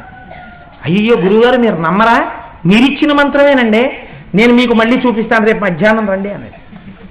నిజంగానా కాదా చూద్దామని గురువుగారు చెట్టు చాట్న నక్కి కూర్చున్నారు. అంతే. పాపం ఈయనకేం తెలుసు, అమాయకత్వం. ఒకళ్ళకి చూపిస్తానన్న తాపత్రయం కూడా కాదు. అంతే. బొల్లిగద్దనెక్కినట్టి నల్లనయా అని మళ్ళీ మొదలెట్టాడు. మధ్యాహ్నం అయింది, గంజన్నం పెట్టుకున్నాడు. రా తిందాం, ఎంతకి రావేం, రా రా అని అరుస్తున్నాడు, పూనిక వచ్చి తీరుతాడని. అంతే, మళ్ళీ వచ్చేసింది గరుత్మంతుడు. దిగిపోయాడు. తినన్నాడు. గురువుగారు స్పృహ తప్పిపోయాడు పొరచాటు. అయ్య బాబోయ్, ఇదేమిటి, నిజంగా నేను మంత్రం అనుకోలేదు, నేను ఇలా అన్నాను, వీడికి వచ్చేసాడేమిటి శ్రీ మహావిష్ణువు అని. సరే, ఈ కథ ఏదో పక్కకి పెట్టండి, చాలంతవరకు అంతకన్నా దాని ప్రయోజనం ఏమి ఉండదు. కానీ నేను ఎందుకు ఈ మాట చెప్తున్నానంటే, గురి మనుష్య అభ్యున్నతికి ప్రధాన హేతువేది. ఒక గురువు చెప్పినటువంటి మాట మీద శిష్యుడికి ఉన్నటువంటి పూనిక. గురుత్వమునకు గొప్పతనం ఎక్కడి నుంచి వస్తుందో తెలుసా అండి? శిష్యుడి యొక్క పూనికలోంచి వస్తుంది. అలా గురువుగారు అన్నారా అని కూడా ఉండదు. ఒక్కొక్కసారి గురువుగారు అన్నారని చేస్తాడు. శంకర భగవత్పాదులు ఇటు కూర్చున్నారు, పద్మపాదాచార్యులు వారు అటున్నారు. ఇలా రా అన్నారు ఆయన. పద్మపాదుల పూర్వనామంతో పిలిచారు. పిలిస్తే గురువుగారు ఇలా రా అన్నారు, అలా రా అనలేదు. అని నీటి మీద నడిచారు. నడిస్తే గురువు మీద నమ్మకంతో నీటి మీద నడిస్తే మునిగిపోకుండా పద్మాలు పైకొచ్చి పట్టుకున్న ఆయన పాదాలని పద్మపాదాచార్యుడు అయ్యాడు. కాబట్టి గురువు అంటే పూనిక, విశ్వాసము, ఈయన మాట నిజము, సత్యము అన్న నమ్మకము, ఈ నమ్మకము నిన్ను ఈశ్వర దర్శనం వైపుకు తీసుకుని వెళ్ళగలదు. అందుకే మన సనాతన సంప్రదాయమునందు అందరికన్నా ముందు పూజ ఎవరిది? గురుర్బ్రహ్మ గురుర్విష్ణు గురుర్దేవో మహేశ్వర గురు సాక్షాత్ పరబ్రహ్మ తస్మై శ్రీ గురవే నమః. చివరెవరికి? మంగళాశాసనపరై మదాచార్య పురోగమై, గురువులకి. గురువుది అంత పెద్ద స్థానం. కాబట్టి మొట్టమొదట ఆ గురుస్మరణముతో, గురువు మాట చేత, పూనిక చేత దర్శనము పొందిన వారిని స్మరిస్తున్నాడు. నిన్నే రూపముగా తలంతు మదిలో నీ రూపు మోకాలో. ఒకానొక సమయంలో ఒక మహాశివరాత్రి నాడు అర్జునుడు చేతిలో సంభారములన్నీ పట్టుకుని శివాలయానికి అభిషేకానికి బయలుదేరాడు. కృష్ణ భగవానుడు ఎదురొచ్చాడు. తన మాట మీద గురి ఎంతవరకు ఉన్నది అన్నది చూడడానికి వచ్చాడు. ఎదర భగవద్గీత చెప్పించుకోవడానికి కావలసినటువంటి స్థితిని పొంది ఉన్నాడా లేడా పరీక్ష చెయ్యాలి. వచ్చాడు. ఎక్కడికి వెళ్తున్నావు బావా అన్నాడు. అబ్బాయి శివాలయానికి వెళ్తున్నాను బావా అన్నాడు. ఎందుకు అన్నాడు. ఇవాళ శివరాత్రి కదా, అభిషేకానికి వెళ్తున్నాను. అయ్య పిచ్చి బావా, శివాలయంలో శివుడు ఉన్నాడా? చాలా జాగ్రత్తగా పట్టుకోవాలి ఈ మాట. అంతటా ఉన్నాడు శివుడు. అవయార్ అని నాయనార్ల కథల్లో ఉంటుంది. అవయార్ కైలాసానికి వెళ్ళింది, మోకాల నొప్పులు, 80 ఏళ్ళ ఆవిడ. అక్కడికి వెళ్ళి శంకరుడు సింహాసనం మీదకి వచ్చిన అవయార్ బాగున్నావా అన్నాడు. బాగున్నాను స్వామి అని ఆయన వైపు కాలు జాపు కూర్చుంది. పక్కన పార్వతీదేవి కూర్చుంది. అంటోంది, ఏమిటా కాలు జాపుతుంది ఏమిటి ఆయన ముందని? మహానుభావుడు, లోకము చేత పూజింపబడేవాడు, ఆయన ముందు కాలు జాపడం ఏమిటి అని చెలికెత్తిని పిలిచి ఆ కాళ్ళు కొంచెం అటు తిప్పమన్నది. ఆ చెలికెత్తి చెవిలో కొనిగింది. అవయార్ అవయార్ కాళ్ళు కొంచెం అటు తిప్పు అంది. ఏంది ఆవిడ అంటే, ఎదురుగుండా శంకరుడు ఉన్నాడు కదా అని. అంటే అవయార్ అంది, శంకరుడు లేని దిక్కోటుంది ఏమిటంది అంటే, పోనీ అవన్నీ ఎందుకు కానీ పార్వతీదేవి చెప్తోంది అటు తిప్పండి. అవయార్ కాళ్ళు తిప్పింది, శంకరుడు సింహాసనం తిరిగిపోయింది.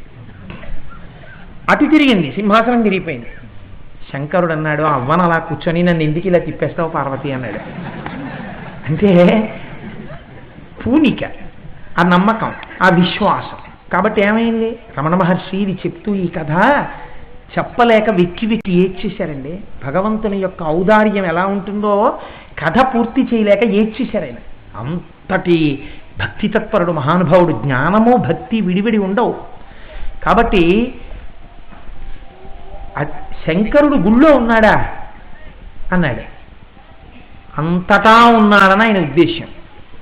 అయితే శివాలయానికి ఎందుకో, శివాభిషేకం చెయ్యాలనుకుంటే ఇదిగో నా మోకాలికి చెయ్యి అని మోకాలు చూపించాడు. ఇలా శివలింగంలా ఉంది కదా. ఏడు బావా అలా అర్థం లేని మాటలు తప్పు, అలా మోకాలకి అభిషేకం ఏంటి అనలేదు.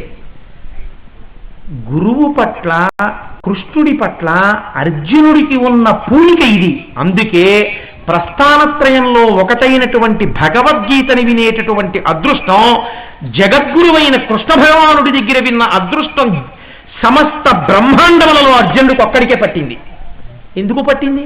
ఇది గురువు మీద నమ్మకం. మోకాలుకి చెయ్యి అన్నాడంతే. ఒక్కసారి పాలు తీసుకొని నమస్తే అస్తు భగవన్ విశ్వేశ్వరాయ మహాదేవాయ త్రయంబకాయ త్రిపురాంతకాయ త్రికాగ్రికాలాయ కాలాగ్నిరుద్రాయ అంటూ చేశాడు. కృష్ణ భగవానుని యొక్క మోకాలు యందు శివలింగ దర్శనమైంది.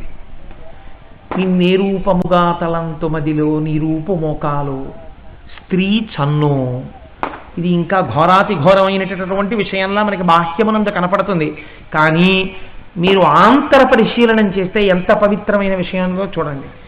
ఒక్కొక్క నాడు గురువు యొక్క గురి భగవద్ దర్శనం చేయించింది. రెండవది ఆర్తి చేయిస్తుంది దర్శనం. అపారమైన ఆర్తి కలిగినటువంటి వాడు ఈశ్వర దర్శనాన్ని పొందుతాడు. ఇలా చెయ్యొచ్చా చేయకూడదా ఉండదు. కానీ ఆ ఆర్తికి ఈశ్వరుడు తట్టుకోలేడు, పరిగెత్తుకొచ్చేస్తాడు. మీకు నేను ఒక ఉదాహరణ చెప్తానండి. ఇది నేను చెప్తున్న విషయాలన్నీ పరమసత్యములో, నేనేవి కృతకమైనవి అబద్ధాలు మీకు నేను చెప్పట్లా. ఆ దౌర్భాగ్యం నాకు లేదు. ఇంతమందిని కూర్చోబెట్టి నాకెందుకు వచ్చిన అబద్ధాలు వేదిక మీద కూర్చుని. వెనకటికి మూర్తి నాయనారని ఉండేవారు మహానుభావుడు. ఆ మూర్తి నాయనారికి ప్రతిరోజు శివలింగానికి చందన చర్చితం చేయడం అలవాటు. రోజు గంధం అలంకారం చేస్తారు. దురదృష్టవశాత్తు ఆ రాజ్యాన్ని పరిపాలిస్తున్నటువంటి శైవమతావలంబకుడైనటువంటి రాజు గతించాడు. అసలు సనాతన ధర్మమును వ్యతిరేకించేటటువంటి ఒక ప్రభు రాజయ్యాడు. నేను మతం పేరు ఎందుకు చెప్పాలి, చాలా మాట. కాబట్టి అటువంటి వాడు రాజయ్యాడు. ఆయన ఎట్టి పరిస్థితులలోనూ శివారాధన కానీ విష్ణువారాధన కానీ జరగడానికి వీల్లేదన్నాడు. మూర్తి నాయనార్ ప్రతిరోజు చందనపు చెక్క అరగతీసి చందనం అలుదుతాడు శంకరుడికని తెలుసు రాజుకి. ఎక్కడ చందనపు చెక్కలు అమ్మకుండా చేసేశాడు, కొట్లన్నింటిలో చందనం తీయించేశాడు. ఏం చేస్తాడో చూడాలి మూర్తి నాయనార్. ఒకరోజు కొట్లన్నీ తిరిగాడు మూర్తి, ఎక్కడ చందనం దొరకలేదు. ఆర్తి పొందాడు, ఈశ్వరుడికి నేను ఇవాళ చందనం అలదకుండా ఎలా ఉంటాను, చందనం సానుంది చెక్కలేదు. ఆలోచించాడు, ఈశ్వరా, ఇలా అంటే విరిగిపోయేటటువంటి ఎముక ఇలా పెరిగిపోతున్నా నీ అనుగ్రహంతో మధ్యలా ఎక్కడా పెళుసు లేకుండా పెంచిన వాడివి నువ్వే కదా, అక్కడ చందనపు కర్ర పెరిగితే ఏమిటి, ఇక్కడ నా ఎముక పెరిగితే ఏమిటి, రెండిటికి తేడా లేదు. చందనపు చెక్క దొరకలేదు కనుక నా మోచేతిని అరగతీసి నీకు గంధం పెడతానని సాన మీద మోచెయ్యి అరగతీసేస్తున్నాడు. చర్మం చిట్లిపోయింది, కండరాలు చిట్లిపోయాయి, రక్తం కారిపోతోంది, ఎముక పైకొచ్చేసింది. సంతోషంతో అరగతీసేస్తున్నాడు. ఇహ చాలు చాలు చాలు చాలు, నేను చూడలేకపోతున్నాను నీ ఆర్తిని. పార్వతీ సహితుడై పరమశివుడు గబగబా వృషభవాహనం నుంచి దిగి 2 చేతులతో పట్టుకున్నాడు మూర్తి నాయనార్ చేతులు. అంతే, చేతులు శోభాయమానంగా మళ్ళీ అయిపోయి నీ ఆర్తికి పొంగిపోయానయా. చందనపు చెక్క దొరకకుండా కదా చేశాడు రాజు. రేపటి రోజున ఈ రాజ్యానికి నిన్ను రాజుని చేస్తాను, నువ్వు పొందిన ఆర్తికి. రేపటి నుంచి నువ్వే రాజు, అన్ని చోట్ల ఈశ్వరారాధన జరిగేటట్టు చూడన్నాడు. అంతే, ఆ రోజు రాత్రి మూర్తి నాయనార్ పడుకున్నాడు, రాజు పడుకున్నాడు. ఈశ్వరుడు తలుచుకుంటే ఎంతసేపండి, అకాల మృత్యు వచ్చింది, రాజుని కబళించేసింది. రాజుకి బిడ్డలు లేరు, వారసులు లేరు. అప్పుడు ఒక్కటే మార్గం, ఏనుగు కళ్ళకి గంతలు కట్టి చేతికి దాని తొండానికి పూలదండిచ్చి పంపిస్తారు. అది ఎవరి మెళ్ళలో వేస్తే వాళ్ళు రాజు. మూర్తి నాయనార్ అప్పుడే ఇంట్లోంచి బయటికి వస్తున్నాడు. ఆ ఏనుగు వచ్చి ఆయన ముందు సాగిల పడి ఆయన మెళ్ళలో పూలదండ వేసింది. నన్ను మామూలుగా పట్టాభిషేకం చేయవద్దు, నన్ను విభూతితో అభిషేకం చేసి పట్టాభిషేకం చేయమని అడిగాడు మూర్తి నాయనార్. విభూత్యాభిషేకము చేత రాజ్యానికి పట్టాభిషిక్తుడై రాజ్యపాలన చేసి సనాతన ధర్మాన్ని నిలబెట్టి దేవతామూర్తులకి అభిషేకం చేయించాడు. ఆర్తి ఒక్కొక్క నాడు ఈశ్వర దర్శనం చేయిస్తుంది. వడలు మరిచిపోయిన ఆర్తి. కాబట్టి నిన్నేరూపముగా భజింతు మదిలో నీ రూపు మోకాలు స్త్రీ చన్ను. ఎందుకు వచ్చింది ఈ మాట? నేను అందుకే అది మళ్ళీ పొరపాటుగా అర్థం కాకుండా నేను ఈ ప్రాతిపదిక వేశాను. ఒకానొక రాజు ఒక వేశ్యా మందిరంలో ఉండిపోయాడు. మరునాడు తెల్లవారిపోయింది, శివాలయాల్లోంచి గంటలు వినపడుతున్నాయి, ఎక్కడ చూసినా శివాభిషేక మంత్రాలు వినపడుతున్నాయి. ఈశ్వరార్చనకి సంబంధించి ఓం నిధనపతయే నమః, ఓం నిధనపతాంతికాయ నమః, ఓం ఊర్ధ్వాయ నమః, ఓం ఊర్ధ్వలింగాయ నమః అని నామాలు చెప్తున్నారు. విన్నాడు, అరే రే తెల్లవారిపోయింది, నేను శివారాధన చెయ్యాలి, మహాశివరాత్రి, ఎంత పొరపాటు జరిగిపోయింది అనుకున్నాడు. విపరీతమైన ఆర్తి పొందాడు. తొందరగా ఎక్కడో ఒక శివలింగానికి ఒక్క పువ్వు ఇయ్యాలని ఆ వేశ్య గృహం అంతా పరిగెత్తాడు. ఎక్కడ చూసినా వాళ్ళిళ్లలో ఎటువంటి చిత్రములు ఉంటాయో అవి ఉన్నాయి. ఆయనకి శివ సందర్భమైంది ఏమీ కనపడలేదు. ఏడుస్తూ, అయ్యో నాకు కనీసం శివలింగం కనపట్టలేదు ఇక్కడ ఎక్కడా పూజ చేయడానికని ఏడుస్తూ వచ్చి కూర్చున్నాడు. వెల్లకిలా పడుకుని నిద్రపోతున్నటువంటి వేశ్య యొక్క స్తన్యము శివలింగాకృతిలో కనపడింది. అంతే, అక్కడ పళ్ళెరంలో ఉండిపోయిన కొన్ని పువ్వులు చేత పట్టుకుని ఆ స్తన్యము మీద పూజ చేశాడు నామాలు చెప్తూ. ఆ స్తన్యమునందు శివలింగావిర్భావం జరిగింది. అదే ఆచంటేశ్వరుడు.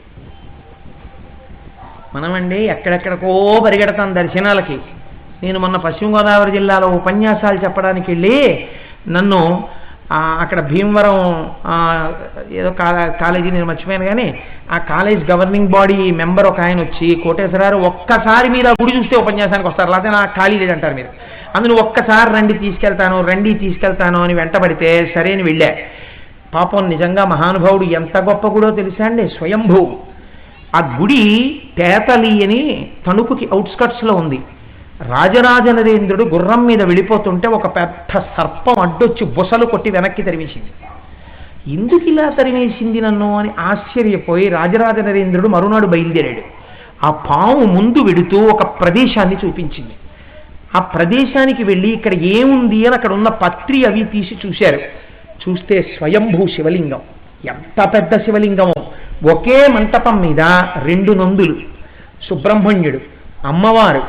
అప్పుడు అది చూసి ఆయన దేవాలయం కట్టాడు. దాన్ని ఇప్పుడు వాళ్ళ వంశం వాళ్ళు పునరుద్ధరణ చేసి ఆలయాన్ని పునర్నిర్మాణం చేస్తున్నారు.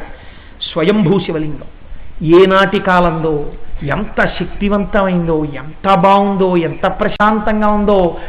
అక్కడ ఒక ఆవిడ ప్రతి సంవత్సరం, ఆ ఊరు నాకు జ్ఞాపకం లేదు కానీ మురమళ్ళ అనుకుంటాను నేను కరెక్ట్గా చెప్తే, ఒక ఆవిడ భోగం మేళం ఆడేదిట.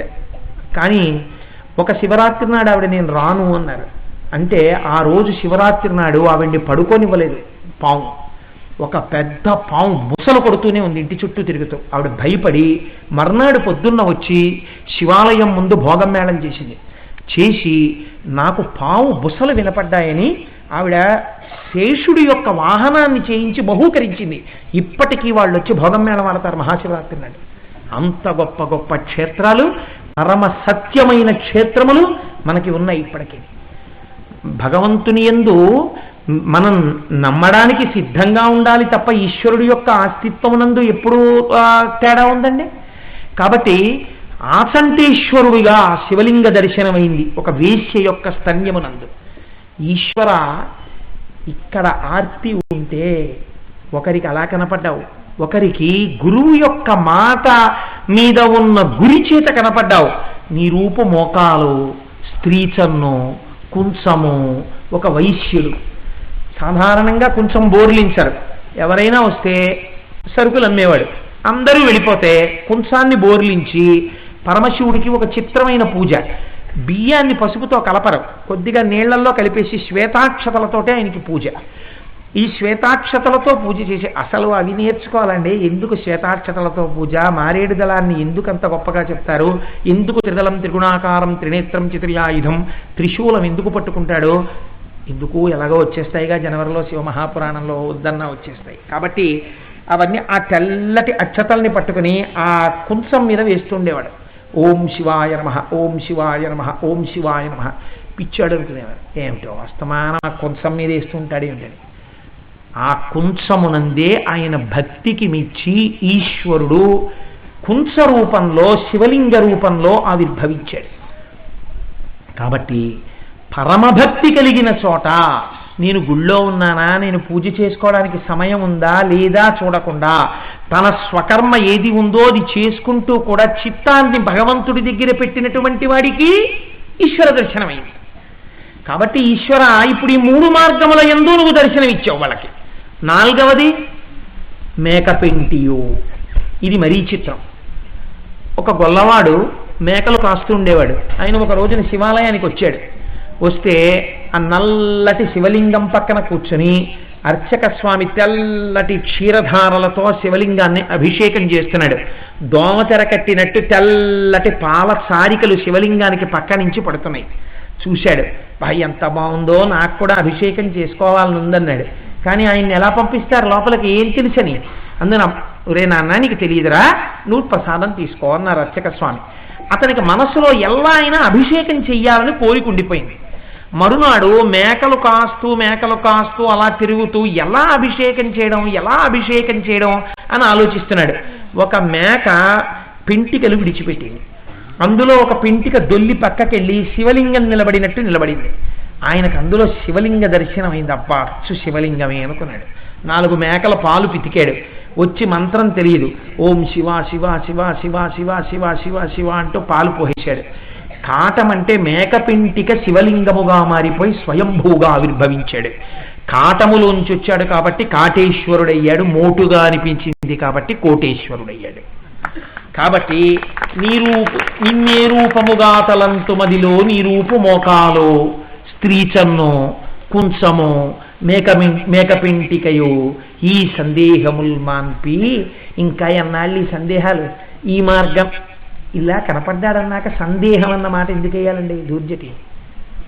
గురువుగారి మాట పట్టుకుంటే తొందరగా అయిందా, ఆర్తి వలన తొందరగా అయిందా, భక్తి వలన తొందరగా అయిందా, స్వకర్మానుష్ఠానములు చేస్తూ హృదయాన్ని ఈశ్వరుడి దగ్గర పెడితే తొందరగా అయిందా, నాకు ఎందుకు వచ్చిన అల్లరంటారు ఇదంతా?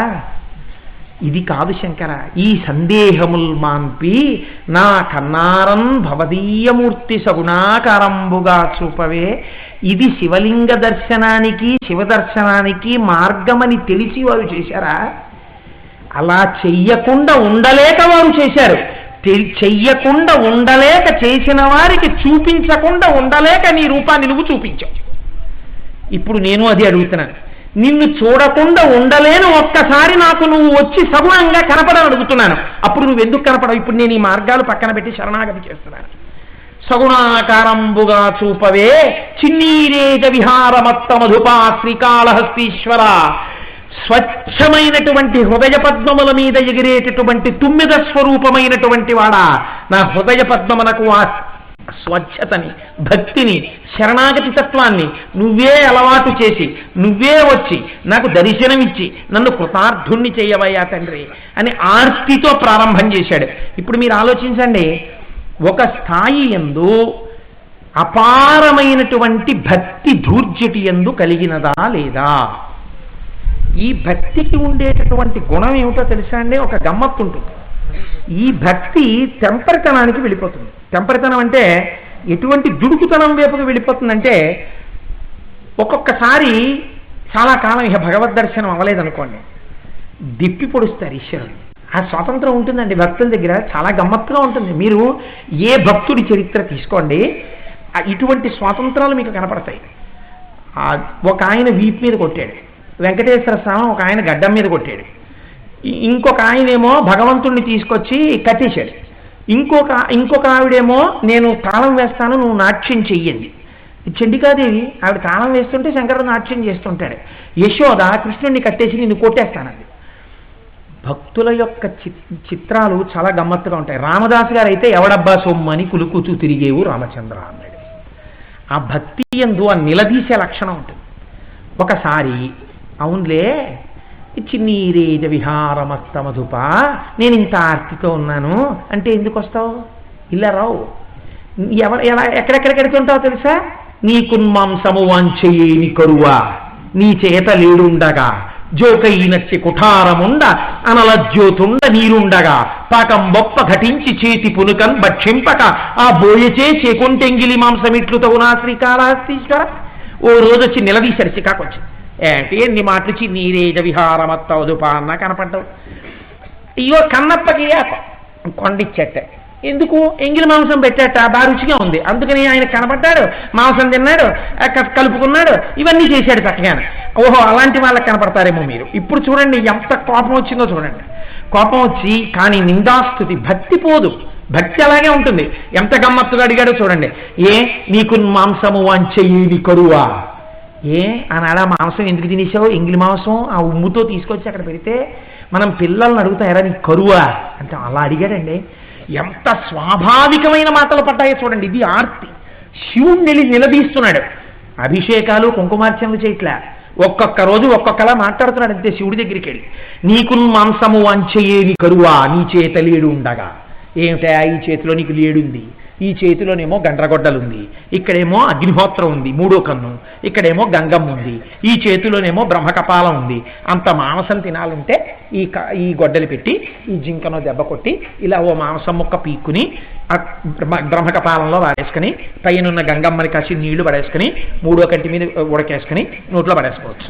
కదలక్కర్లేదు, వంటింట్లో కూడా వెళ్ళక్కర్లేదు. ఏటయా ఆ బోయేవాడు తీసుకొచ్చిన ఎంగిలి మాంసం మాత్రం తిన్నావా? చిన్నీరేగ విహారమత్త మధుప అంటే నాకు మాత్రం ఒక్కరోజు కనిపించవా అని వెళ్ళిపోయాడు ఒకరోజు. అంటే భక్తి యొక్క పరిణతి, ఆ స్థితి ఎలా వెళ్ళిపోతూ ఉంటుందో చూడండి. ఒక రోజున వచ్చాడు మళ్ళీ, నేను ఇవాళ మాల కడుతున్నాను అన్నాను. అందుకే మీరు శతకాన్ని శతకంగా చదివేస్తే అందం ఎక్కడుందండి?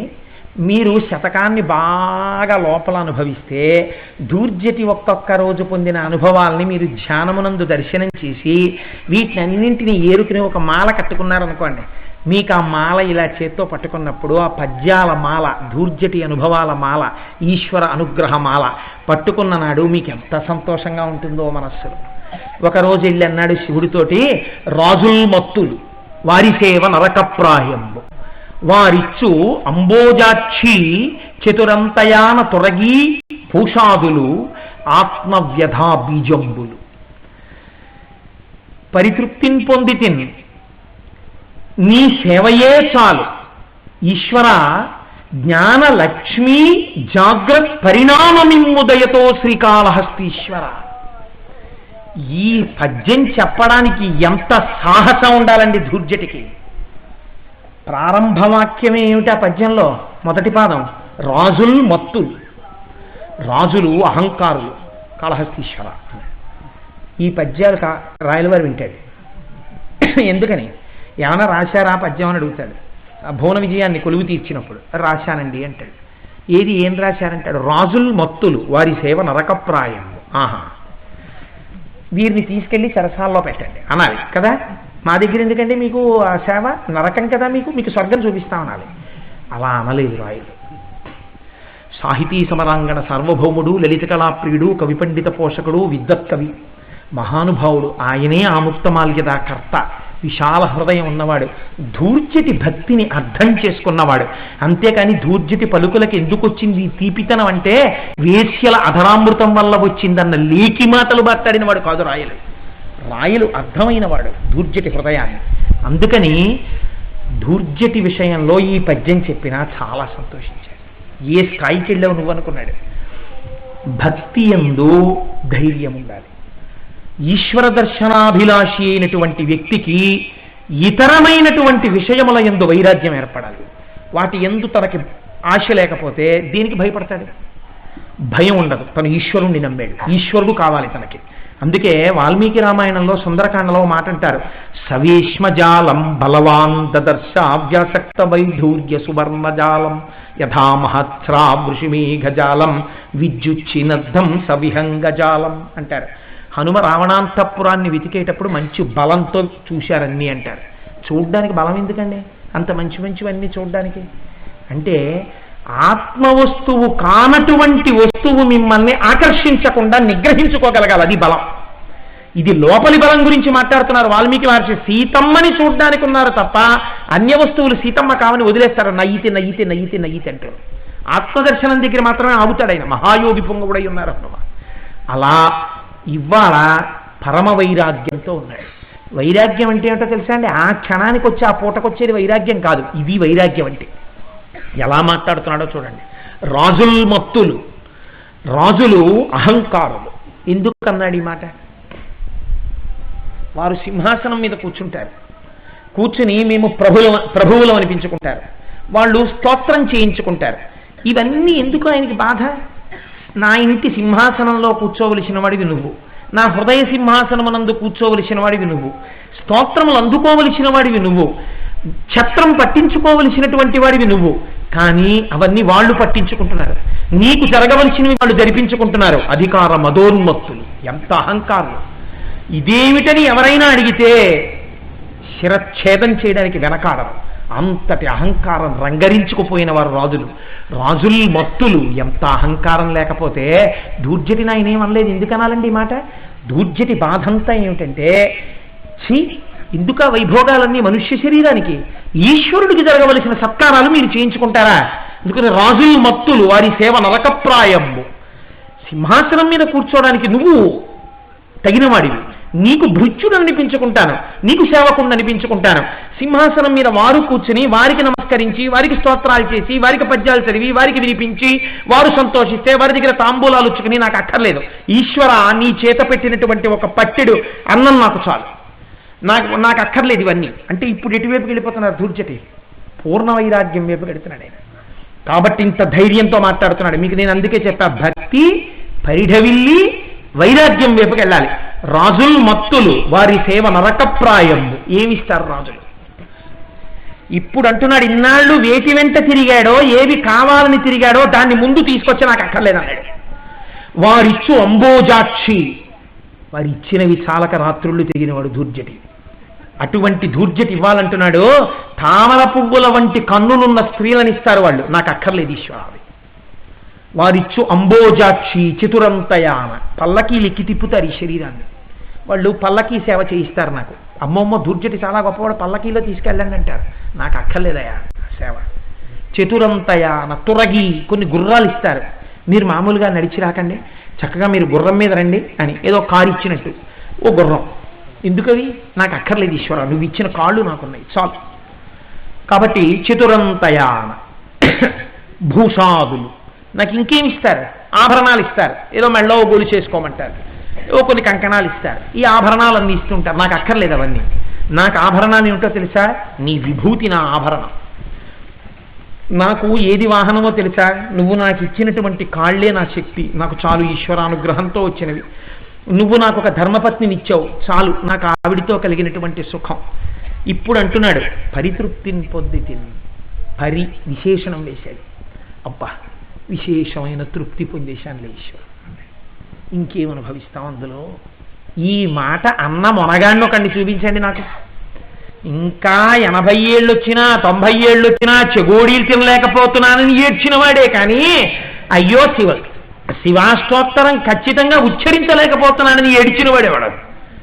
కాబట్టి మహానుభావుడు అంటున్నాడు పరితృప్తిని పొందితిన్. అబ్బా, ఇంద్రియ సుఖాలన్నీ అనుభవించేశానయా శంకరా, వాటన్నింటినీ చవి చూసేశాను, ఇంకా నాకు వాటి మీద భ్రాంతి లేదు, నాకు వద్దు. నాకేం కావాలో తెలుసా? కేవలము నీ గురించినటువంటి తలంపే చాలు, నిన్ను గురించి తలుచుకుంటే చాలు శంకర. ఏమిటండి ఈ మాటకు అర్థం? ఇప్పటిదాకా అనుభవించినవి బాహ్యమునందు కనపడుతున్నవా? వాటి వలన పొందినటువంటి ఆనందము ప్రకటమైందా? ఇంతకుముందు నీకు పల్లకీలు ఎక్కితే సంతోషంగా ఉండేదా? ఇంతకుముందు అంబోజాక్షులతో తిరిగితే నీకు సంతోషంగా ఉండేదా? ఇంతకుముందు గుర్రాలు ఎక్కితే సంతోషంగా ఉందా? ఇంతకుముందు మంచి మంచి భూషాదులు వేసుకుంటే సంతోషంగా ఉందా? ఇప్పుడు అవన్నీ అక్కర్లేదా? మరి ఏం కావాలి నీకు అంటే కేవలము నిన్ను గూర్చినటువంటి చింతన చాలు. అంటే ఇప్పుడు దూర్చిటి ఏ స్థితికి వెళ్ళిపోయాడు అంటే, ఆయన ఏ స్థితిలో ఉన్నారంటే ఎక్కడైనా సరే ఆయనకి ఇంకొక సవ్వడి వినపడకూడదు, ఇంకొక మాట వినపడకూడదు. మేం ప్రభువులం, మేం గొప్పవాళ్ళం, మేమిది, మేము ఆ లొల్లి ఈ లొల్లి పిచ్చవాగుడు, అసహ్యం, విసుగు. ఇప్పుడు ఏ స్థితిని పొందాడు? ఎప్పుడూ ఆయనకి ఏమిటా కోరిక అంటే ఇలా కూర్చుని నిరంతరము ఇక్కడ ఈశ్వర దర్శనం చేస్తుంటాడు. ఎవరైనా మాట్లాడితే దీనికి ప్రతిబంధకం. ఈ ఆనందం ఆ ఆనందములకి పోలిక లేదు. ఇది నిజమైన ఆనందం. ఆ ఆనందం తుచ్చమైన ఆనందం, ఇంద్రియముల వలన ఆనందం. కాబట్టి నాకు అవి అక్కర్లేదు శంకర. చాలా ఎన్ని ఇచ్చావు, ఎంత ఆట ఆడించావు, అవన్నీ గొప్ప గొప్ప సుఖాలని తిప్పావులే బాగాను. పరితృప్తిని పొందితే చాలే, నువ్వు ఇచ్చినవి నేను అనుభవించినవి, ఇంకా నాకేం అక్కర్లేదు. నాకేం కావాలో తెలుసా? నీ చింతన కావాలి. ఇప్పుడు నేను బాహ్యమునందు కూర్చుని పూజలు కూడా చేయను. లీలాశకుడు అంటాడు సంధ్యావందనం అడ్డొచ్చేస్తోంది కృష్ణ చింతనకి, చేయబుద్ధి ఇట్లేదన్నాడు. అంటే ఏ స్థాయికి వెళ్ళిపోయాడో చూడండి. ఆ సంధ్యావందనం అస్తమానం ఆచమనం చేయడం వాటికన్నా కూర్చుని ఆ కృష్ణుణ్ణి దర్శనం చేస్తుంటే చాలు అంటాడు.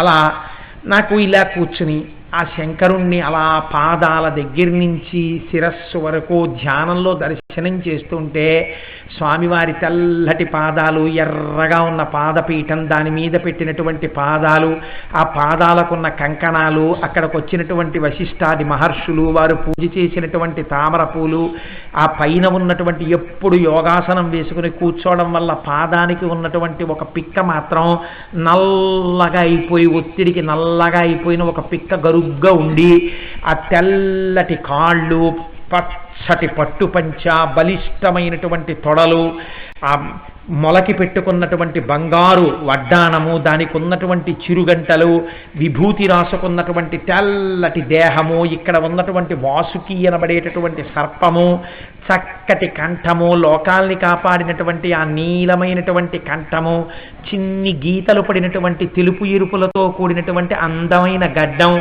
సమస్త వేదాలని చెప్పినటువంటి ఆ ఎర్రటి పెదవులు, సంపంగి పువ్వు లాంటి స్వామివారి ముక్కు, సమస్త లోకాల్ని కాపాడగలిగినటువంటి నల్లటి నేత్రములు, విశాలమైన పాలభాగము, ఎర్రటి జటాజూటము, ఆ ఎర్రటి జటాజూటానికి కట్టినటువంటి నాగాభరణము, పక్కన ఉన్నటువంటి తదియనాటి చంద్రరేఖ, కొద్దిగా తడిగా ఉన్నటువంటి గంగమ్మ, 4 బాహువులు, ఒక చేతిలో పట్టుకున్నటువంటి త్రిశూలము, ఒక చెయ్యి ఇలా అభయహస్తము, ఒక చేతిలో ఢమరుక, శబ్దము చేత నేనే సృష్టి చేశానని చెప్పడానికి, ఒక చెయ్యేమో అభయహస్తం పట్టి, ఒక చేతిలోనేమో పుస్తకాన్నో లేకపోతే ఇంకొక ఆయుధాన్నో దేన్నో పట్టుకుని, ఖట్వాంగాన్నో పట్టుకుని లోకానికి బోధ చేస్తూ అటువంటి స్థితిలో కూర్చున్నటువంటి శంకరుణ్ణి మనస్సులో అలా చింతన చేస్తూ దర్శనం చేస్తున్నప్పుడు పొందినటువంటి ఆనందము ముందు నాకు తెలియలేదు శంకర, ఈ దిక్కుమాలిన భోగాల వల్ల వచ్చే సుఖాలా నాకు అక్కర్లేదు అదలవమని.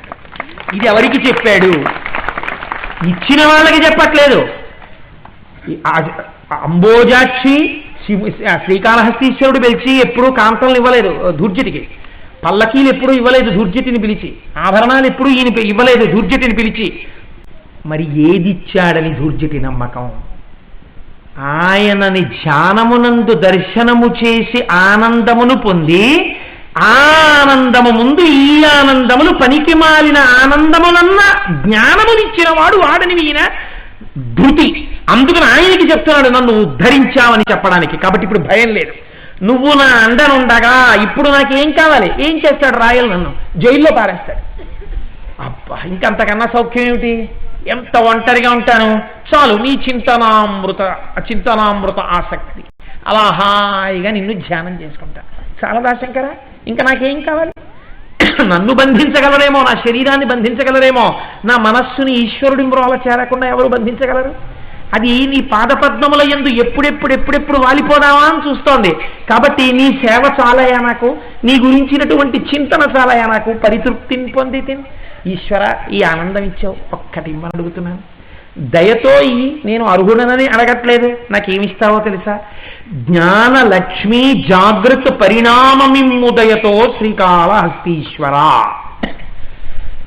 బహుశః తురీయావస్థ అన్న మాటకి తెలుగులో ఇటువంటి సమాసం వేసినటువంటి అద్భుతమైన రచన దుర్జటిదే. జ్ఞానలక్ష్మి జాగృత పరిణామమిమ్ము దయతో. జాగృత్ అంటే తెలివేసి ఉండడం. తెలివిలో ఉన్నప్పుడు ఇంద్రియాలన్నీ పనిచేస్తుంటాయి. కన్ను చూస్తూ ఉంటుంది, ముక్కు వాసన చూస్తుంది, నాలుగు రుచి చెప్తుంది, స్పర్శం చెప్తుంది, ఇవన్నీ చెప్తాయి. కానీ ఇవన్నీ చెప్పినా కూడా స్వప్నంలోకి వెళ్ళాయి అనుకోండి, కన్ను మనస్సులోకి వెళ్ళిపోతుంది, ముక్కు మనస్సులోకి వెళ్ళిపోతుంది, మనస్సు ఒక్కటే స్వప్నం చూపిస్తుంది. ఈ మనస్సు మళ్ళీ సుషుప్తిలో ఆత్మలోకి వెళ్ళిపోయింది అనుకోండి, మనస్సు కూడా ఉండదు, గాఢ నిద్రపోతాడు. మనం అనుభవించేవి ఈ మూడే. నాలుగోది అనుభవించాలంటే ఈశ్వరానుగ్రహం ఉండాలి. ఆ నాలుగోదానికే తురీయమని పేరు. అందుకే రమణ మహర్షి దగ్గరికి వెళ్ళి మీరు ఎప్పుడు లేస్తారు అని అడిగాడు ఒక ఆయన. నేను పడుకుంటే కదా లేవడానికి అన్నారు ఆయన. ఇదేంటి ఈ మాట ఏదో చిత్రంగా ఉందని, పోనీ ఎప్పుడు పడుకుంటారు అని అడిగాడు. అసలు ఎప్పుడూ లేచి ఉండేవాడికి పడుకోవడం ఏంటి అన్నాడు. ఇంకా అడగడానికి ఆయనకి ప్రశ్న లేదు. ఎప్పుడూ లేచి ఉండడం అంటే ఏమిటో తెలుసా అండి? జాగృతికి సాక్షి. అంటే అది ఎలా ఉంటుందంటే, ఈ ఇంద్రియము చూస్తోంది అన్నదాన్ని సాక్షిగా చూస్తూ ఉంటారు. ఇప్పుడు నేను మీకు ఒక్క తేలిక మాట ఎప్పుడు నేను అదే ఉదాహరణ చెప్తుంటాను, మీకు తేలిగ్గా అర్థమైపోవాలంటే ఒక్కటే ఉదాహరణ ఉంటుంది లోకంలో. ఇప్పుడు ఇక్కడ నిప్పిడుతోంది అనుకోండి, మీరు డాక్టర్ గారి దగ్గరికి వెడితే ఏంటి బాబు మీకు ట్రబుల్ అని అడిగారు అనుకోండి, ఈ లోపల నిప్పు వస్తూ ఉంటుంది డాక్టర్ గారు అన్నారు అనుకోండి. ఈ లోపల నిప్పు వస్తోందని తెలుసుకున్నది ఎవరు? ఎవరు తెలుసుకున్నారు? మీరే తెలుసుకున్నారు. ఆ తెలుసుకున్నదేదో అది మీరు. తెలియబడినది శరీరం, అది తెలుసుకుంటున్న దానికన్నా వేరుగా ఉంది కదా. అందుకే కదా ఒకటి చెప్తోంది, దీనికి ఇక్కడ నెప్పెడుతోందని. దీనికి అన్నప్పుడు ఇది వేరు, తెలుసుకుంటున్నది వేరు. తెలుసుకున్నది ఇది ఒకటే అయిపోతే తెలుసుకునేది తెలుసుకోబడుతున్నది రెండు ఉండవు. తెలుసుకుంటున్నది ఒకటి ఉంది, అది కన్ను లేకపోయినా చూస్తుంది. ఎలా చూస్తుంది? ఆవిడ మంచి సంతోషంగా విజయదశమి నాడు ఇన్నాళ్ళకి దొరికాడు మా ఆయన అని చెప్పి అభ్యంగన స్నానం చేయించేస్తోంది పులుసు పోసి. ఏదో మంచి కబుర్లు చెప్తాను, ఏమన్నా జనవరికి తిరుపతి తీసుకెళ్తా అన్నారు కదా అని. ఏదో ఈలోగా రెండు కళ్ళల్లో పులుసడిపోయింది. పాపం పెద్ద ఆయన తల తుడుచుకుని వచ్చి కూర్చున్నాడు. కూర్చుంటే ఏమండో చూసారా టీవీలో మహానుభావుడు చంద్రశేఖర ప్రమాచార్య స్వామి గారిని చూపిస్తున్నారండి. అబ్బబ్బ చూడలేకపోతున్నానే, కళ్ళ రెండింట్లో పులుసు పడిపోయింది అన్నాడు. కళ్ళు చూడలేకపోతున్నాయన్న విషయాన్ని చూసినది ఎవరు? ఎవరు చూశారు? వేరొకటి చూస్తోంది. కళ్ళు చూడలేకపోతున్నాయని చూసింది ఒకటి ఉంది. ఇదే బాగా ఎప్పుడు వస్తుందో తెలుసా అండి? ఐ స్పెషలిస్ట్ దగ్గరికి వెళ్ళినప్పుడు చెప్పగలుగుతాం. కంటి డాక్టర్ గారు ఏదో రింగులు జోడు ఒకటి పెట్టి అందులో అర్థం వేసి ఇప్పుడు కనపడుతుందా అంటే పై వరస్తారం అంటే తెలుస్తోంది డాక్టర్ గారు అంటాడు. ఇప్పుడు నాకు తెలుస్తున్నాయి పై వరస అని తెలుసుకుంటున్నది ఒకటి ఉంది. ఈ కన్ను ఈ అద్దంతో చూడగలుగుతోంది అని చూస్తున్నది ఒకటి ఉంది. ఆ చూస్తున్నది ఏదో అది ఆత్మ. అందులో తానైతే తురీయావస్థ. అప్పుడు ఈ 3 అవస్థలకి అది సాక్షి. సాక్ష్యంగా అలా చూస్తూ ఉంటాడు జాగృతిని, స్వప్నాన్ని, సుషుప్తిని. ఈ 3 అవస్థల్ని దాటి సాక్షిగా ఉంటాడు. ఈ సాక్షిగా ఉన్నటువంటి తురీయావస్థ యందు ఈ లోకమంతటా ఈశ్వర చైతన్యాన్నే చూస్తాడు తప్ప ఇంకా అన్య వస్తువు కనపడదు. అంతా ఈశ్వరమయంగానే కనపడుతుంది. అలా ఈశ్వరమయముగా చూడగలిగినటువంటి శక్తి కలిగితే అదే రుద్రాధ్యాయం అండి. వృక్షేభ్యో హరికేశయోపవీతినే పుష్టానాం పతయే నమో నమో. ఈ చెట్టు ఈశ్వరుడు, దాని ఆకులు ఈశ్వరుడు, ఆ కదలిక ఈశ్వరుడు, ఆ చప్పుడు ఈశ్వరుడు, ఆకాశం ఈశ్వరుడు, దీపాలు ఈశ్వరుడు, నీరు ఈశ్వరుడు, నేను ఈశ్వరుడు, ఈ ధ్వని ఈశ్వరుడు, దొంగ ఈశ్వరుడు, దుంగ ఈశ్వరుడు, అంతర్బహిష్య తత్సర్వం వ్యాప్య నారాయణ స్థిత. అంతా ఈశ్వరమయంగా మీకు కనపడుతుంది అనుకోండి. అప్పుడు రెండో వస్తువు లేకుండా ఒక్క వస్తువు అయిపోయారు. అంతటా ఈశ్వరమయం మీతో కలిపి. అప్పుడు నిర్భయావస్థ. రెండవది ఉంటే భయం, ఒక్కటే ఉంటే భయం ఏదియా? అందుకే చిరుతపులి కనపడినా రమణ మహర్షి నిర్భయంగా ఉండగలిగారంటే ఆయనకు ఆత్మ వస్తువే కనపడుతుంటుంది, ఈశ్వరుడే కనపడుతుంటాడు, అన్యం కనపడదు. ఈ యొక్క ప్రభావం దాని మీద పడి దానికి ఈశ్వరుడే కనపడుతుంటాడు. ప్రాణుల యందు సమబుద్ధి ఉండి ద్వేషభావం అంతరిస్తుంది. ఇది మన సనాతన ధర్మం నిరూపించినటువంటి గొప్ప స్థితి. ఇది నాకు ఈ అని అడిగాడు కూర్చొని. ఇది దయతో నాకు ఇవ్వాలన్నాడు. ఇది అందరికీ ఇవ్వరు ఈశ్వరుడు. ఎవరో కొంతమందిని మాత్రమే ఎంచుకొని వారి భక్తిని చూసి, వారి ఆర్తిని చూసి, మొట్టమొదట భక్తితో ప్రారంభమై ఆ భక్తి చాలా పరిణతితో కూడిన భక్తి అయి అది వైరాగ్యము వైపుకి నడిచి భక్తి వైరాగ్యములతో కూడినటువంటి కర్మ ఈశ్వరానుగ్రహము చేత జ్ఞానముగా మారుతుంది. జ్ఞానము మీరు పొందలేరు, ఈశ్వరుడు ఇవ్వాలి అజ్ఞానం. ఇప్పుడు ఆ జ్ఞానం పొందితే మోక్షానికి వెళ్ళిపోయినట్టే. ఈ ప్రార్థన చేసి ఈ వైరాగ్యావస్థని శంకరుడి ముందు ఆవిష్కరించి నాకు ఏ భోగాలు అక్కర్లేదు, నాకు ఈశ్వర నీవే కావాలి అన్న మాట చెప్పి ధూర్జటి బయలుదేరి శివాలయంలోంచి బయటికి వచ్చాడు. బయటికి వచ్చి తాను ఏదో స్నానం చేసి గుళ్ళోకి వెళ్ళినప్పుడు ఓ పిడిచేసినటువంటి పంచొకటి అక్కడ పెట్టుకుని ఏదో తెచ్చుకున్నటువంటి జలపాత్ర అక్కడ పెట్టుకున్నాడు. ఇవన్నీ తీసుకుని బయటికి వచ్చి నిలబడి ఇలా చూశారు. ఇది ఇచ్చాడా లేదా ధూర్జటికి ఈశ్వరుడు? శ్రీకాళహస్తీశ్వర శతకంలో చెప్పలేదు ధూర్జటి విషయాన్ని. కాళహస్తి మహాత్మ్యమునందు చెప్పాడు. ఎందుకని? దాని మహాత్మ్యము చేత తాను చూడవలసింది చూశాడు కాబట్టి అక్కడ చెప్పారు. ఏమని చెప్పారో తెలుసండి? ఉదయగ్రావము పానవట్టము అభిషేకోతత్ప్రవాహంబు వార్ధి ధరిధ్వాంతము ధూపధూమము జ్వలద్దీప ప్రభారాశి కౌముది తారానివహంబులద్భుత సుమంబులుగా తమోదూత సఖ్యతమై సీత గభస్తి బింబ శివలింగం బొప్పే ప్రాచీదిశం. అసలు నోటితో చెప్పడానికి వీలు లేని విషయాన్ని నోటితో చెప్పారు. ఇప్పుడు అంటే నాకు అటువంటి తురీయావస్థ ఇయ్యమంటే సాక్షిగా ఉన్న స్థితిలో దాన్ని పద్యంగా చెప్పగలిగిన శక్తిని ఈశ్వరుడు ఇచ్చేశాడు ఆయనకి. ఇప్పుడు ఎలా కనపడింది దుర్జటికి? ఉదయగ్రామము పానవట్టము. పానవట్టం శివాలయంలో ఎప్పుడు ఉత్తర దిక్కును చూస్తూ ఉంటుందని మీకు నేను ఇంతకుముందు మనవి చేశాను. ఉదయగ్రామము పానవట్టము, అదిగో ఆ ఉదయ వేళలో పడినటువంటి ఆ ఎర్రటి సార ఉందే అది శివాభిషేకం జరిగినప్పుడు వెళ్ళేటటువంటి పానవట్టం. అభిషేకోతత్ప్రవాహంబు వార్ధి, ఆ అభిషేకం చేసినటువంటి జలాలన్నీ పానవట్టంలోంచి వెళ్ళి పక్కకు పడిపోతాయి. పడిపోతే ఈ పాలతో, పెరుగుతో, తేనెతో, పువ్వులతో ఒక పెద్ద నీటి గుండంలా ఏర్పడుతుంది. అలా నాకు ఉత్తర దిక్కున ఉన్నటువంటి సముద్రం నీ మీద చేసినటువంటి అభిషేక జలాల చేత ఏర్పడినటువంటి నీటి గుండము, నాకు ఆ సముద్రము నీ అభిషేక జలాలుగా కనపడుతోంది. నాకు ఆకాశమంతటా ఉన్నటువంటి నక్షత్రములు దేవతలందరూ నీకు చేసినటువంటి పూజా పుష్పాలుగా కనపడుతున్నాయి. ఈ చుట్టూ ఉన్నటువంటి మంచు పొగలు నీకు ఆరాధన చేసినప్పుడు వచ్చినటువంటి ధూపములుగా కనపడుతున్నాయి.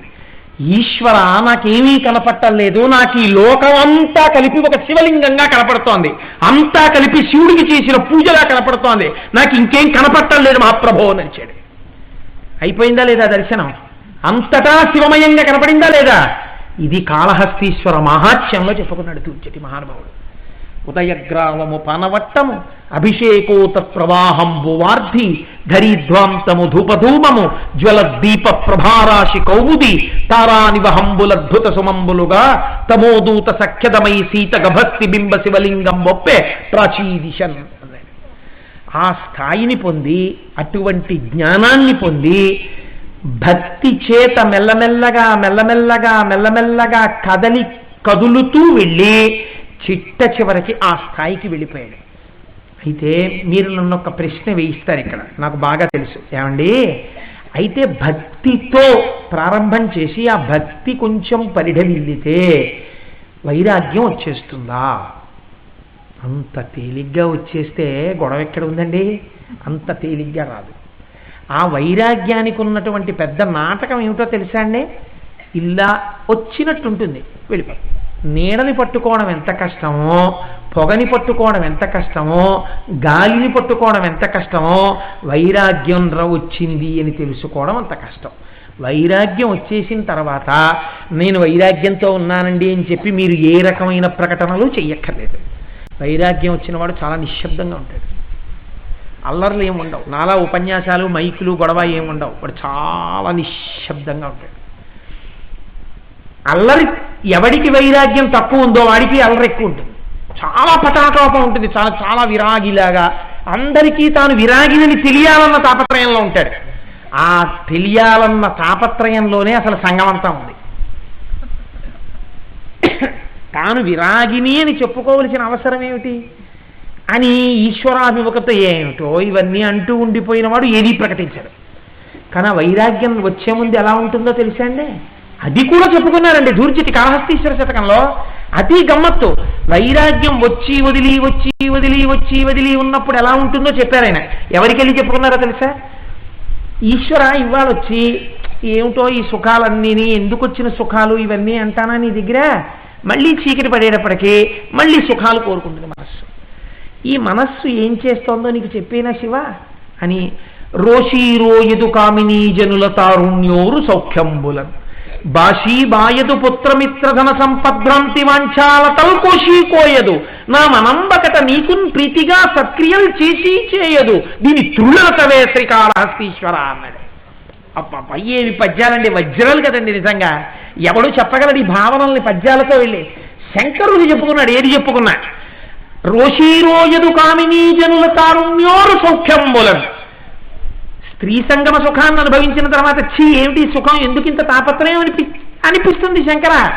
పొద్దున్నే ఆ వైరాగ్యంతో నీ దగ్గరికి వచ్చి అభిషేకం చేసుకుని చీచి చీచి చీచి చీచి అంటాను, చీకటి పడతాం మళ్ళీ మొదలు. ఎంత ఉన్న మాట మనసు విప్పి చెప్పుకున్నాడండి శివుడి దగ్గర. ఎవరు చెప్పారు అలా ధూర్జట్లాగా? ఆయన కాబట్టి చెప్పాడు. రోషీరోయదు కామినీ జనుల తారుణ్యోరు సౌఖ్యంబులం బాషీబాయదు పుత్రమిత్రధన సంపద్భ్రాంతి వాంఛాలతల్ కోషీ కోయదు. ఏమిటో ఈ పిల్లలు, వాడు వచ్చి విసిగించేశాడు అనుకోండి. ఆ నాన్నగారండి, ఏంటండి మీరు ఇంత పనికి మాలిన నాన్నగారు, వాళ్ళ నాన్నగారు చూడండి, వీళ్ళ నాన్నగారు చూడండి అన్నాడు. ఏమిటో ఇంత కష్టపడి పెంచాను చూడు వాడు ఎలా మాట్లాడుతున్నాడు అంటే, ఏమిటి పిల్లలు, ఛీ వీళ్ళని నమ్మకూడదంటాడు. ఓ గంట అవదు, ఆవిడ ఏదో చెప్తుంది. అవునులే, మనం చూడకపోతే పాపం వాళ్ళని ఎవరు చూస్తారు, ఇల్లు అమ్మేస్తాను, లేకపోతే దండకడియం అమ్మేస్తాను, లేదా వెండి కంచం తాకట్టు ఇట్టేస్తాను, వాడికి డబ్బు ఇచ్చేస్తాను అంటాడు. ఏమైంది? పుత్ర వ్యామోహం. రోషీరోయదు కామినీ జనుల తారుణ్యోరు సౌఖ్యంబులం బాసీబాయదు పుత్ర మిత్రధన సంపద్భ్రాంతి వాంఛాలతల్. కోరికలు ఎందుకు వచ్చిన కోరికలు అంటే దిక్కుమాల కోరికలు. ఈ కోరికలు తిరుగుతూ ఉండడం, తెచ్చుకుంటూ ఉండడం, టైం వేస్ట్, ఏం సుఖాలండి ఇవన్నీ అని అనిపిస్తుంది 2 రోజులు బానే. కానీ మూడో రోజే ఏమనిపిస్తుందంటే కోరిక అన్నది ఎంత బలవత్తరంగా ఉంటుందంటే దానిలోకి మిమ్మల్ని ఈడ్చేస్తున్నట్టు కూడా మీకు తెలియదు. చూడండి, ఒక అబద్ధాన్ని తీసుకొచ్చి మీకు 100 మార్లు చెప్పారనుకోండి, అది నిజంలా అనిపిస్తుంది మీకు. అలా మనస్సుకున్న చాలా గొప్ప శక్తి ఏమిటంటే మీ చేత తప్పు చేయించలేదు అది. It cannot give you any dictum, ఇలా చేయి అని చేయించదు, బోధ చేస్తుంది. ఏంటో పిచ్చి ఇవన్నీ వాడు అలా చెప్తాడు, వాడికి ఏం పోయింది, వాడికి ఏదో సరదాగా కాసేపు అలా సాయంకాలాలు చెప్పడం అలవాటు, అవన్నీ నిజం అనుకుంటున్నావా ఏంటి?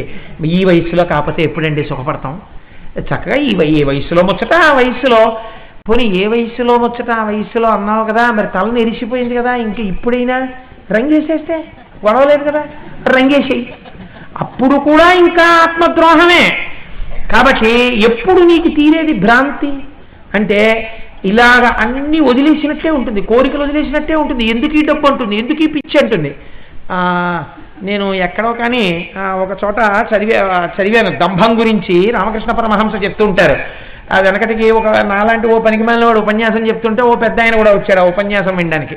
చాలా పెద్ద ఆయన కదా అని ఆయన్ని కూడా వేదిక మీదకి తీసుకొచ్చి కూర్చోబెట్టి ఈయన అంతటివాడు ఇంతటివాడు మొనగాడు ఇంద్రుడు చంద్రుడు ఉపేంద్రుడు అని పొగిడితే ఆయనకు మైక్ ఇచ్చి ఈయన కూడా 1-2 నిమిషాలు మాట్లాడతారు మన ఉద్దేశించి అన్నారు. ఆ పెద్ద ఆయన మైక్ కూర్చుకుని అన్నాడు, నాకు 3 తెలియవు జీవితంలో. నాకు 1 అపారమైన తృప్తి, ఏది దొరికితే దానితో నేను తృప్తి పొందుతాను. 2 నేను ఇంతటి వాడిని అందరూ నన్ను పొగుడుతారు, నేను ఎప్పుడు నేను పొగుడుకోలేదు, నేను ఇంత గొప్పవాడినని నేను అనుకోలేదు. 3 మీరు ఈయన పనికి మాలినవాడు, ఈయనతో పాటు ఇవాళ ఈయన స్టేజ్ మీద కూర్చోబెడుతూ ఉంటున్నారు, నాకు అలా కనపడదు.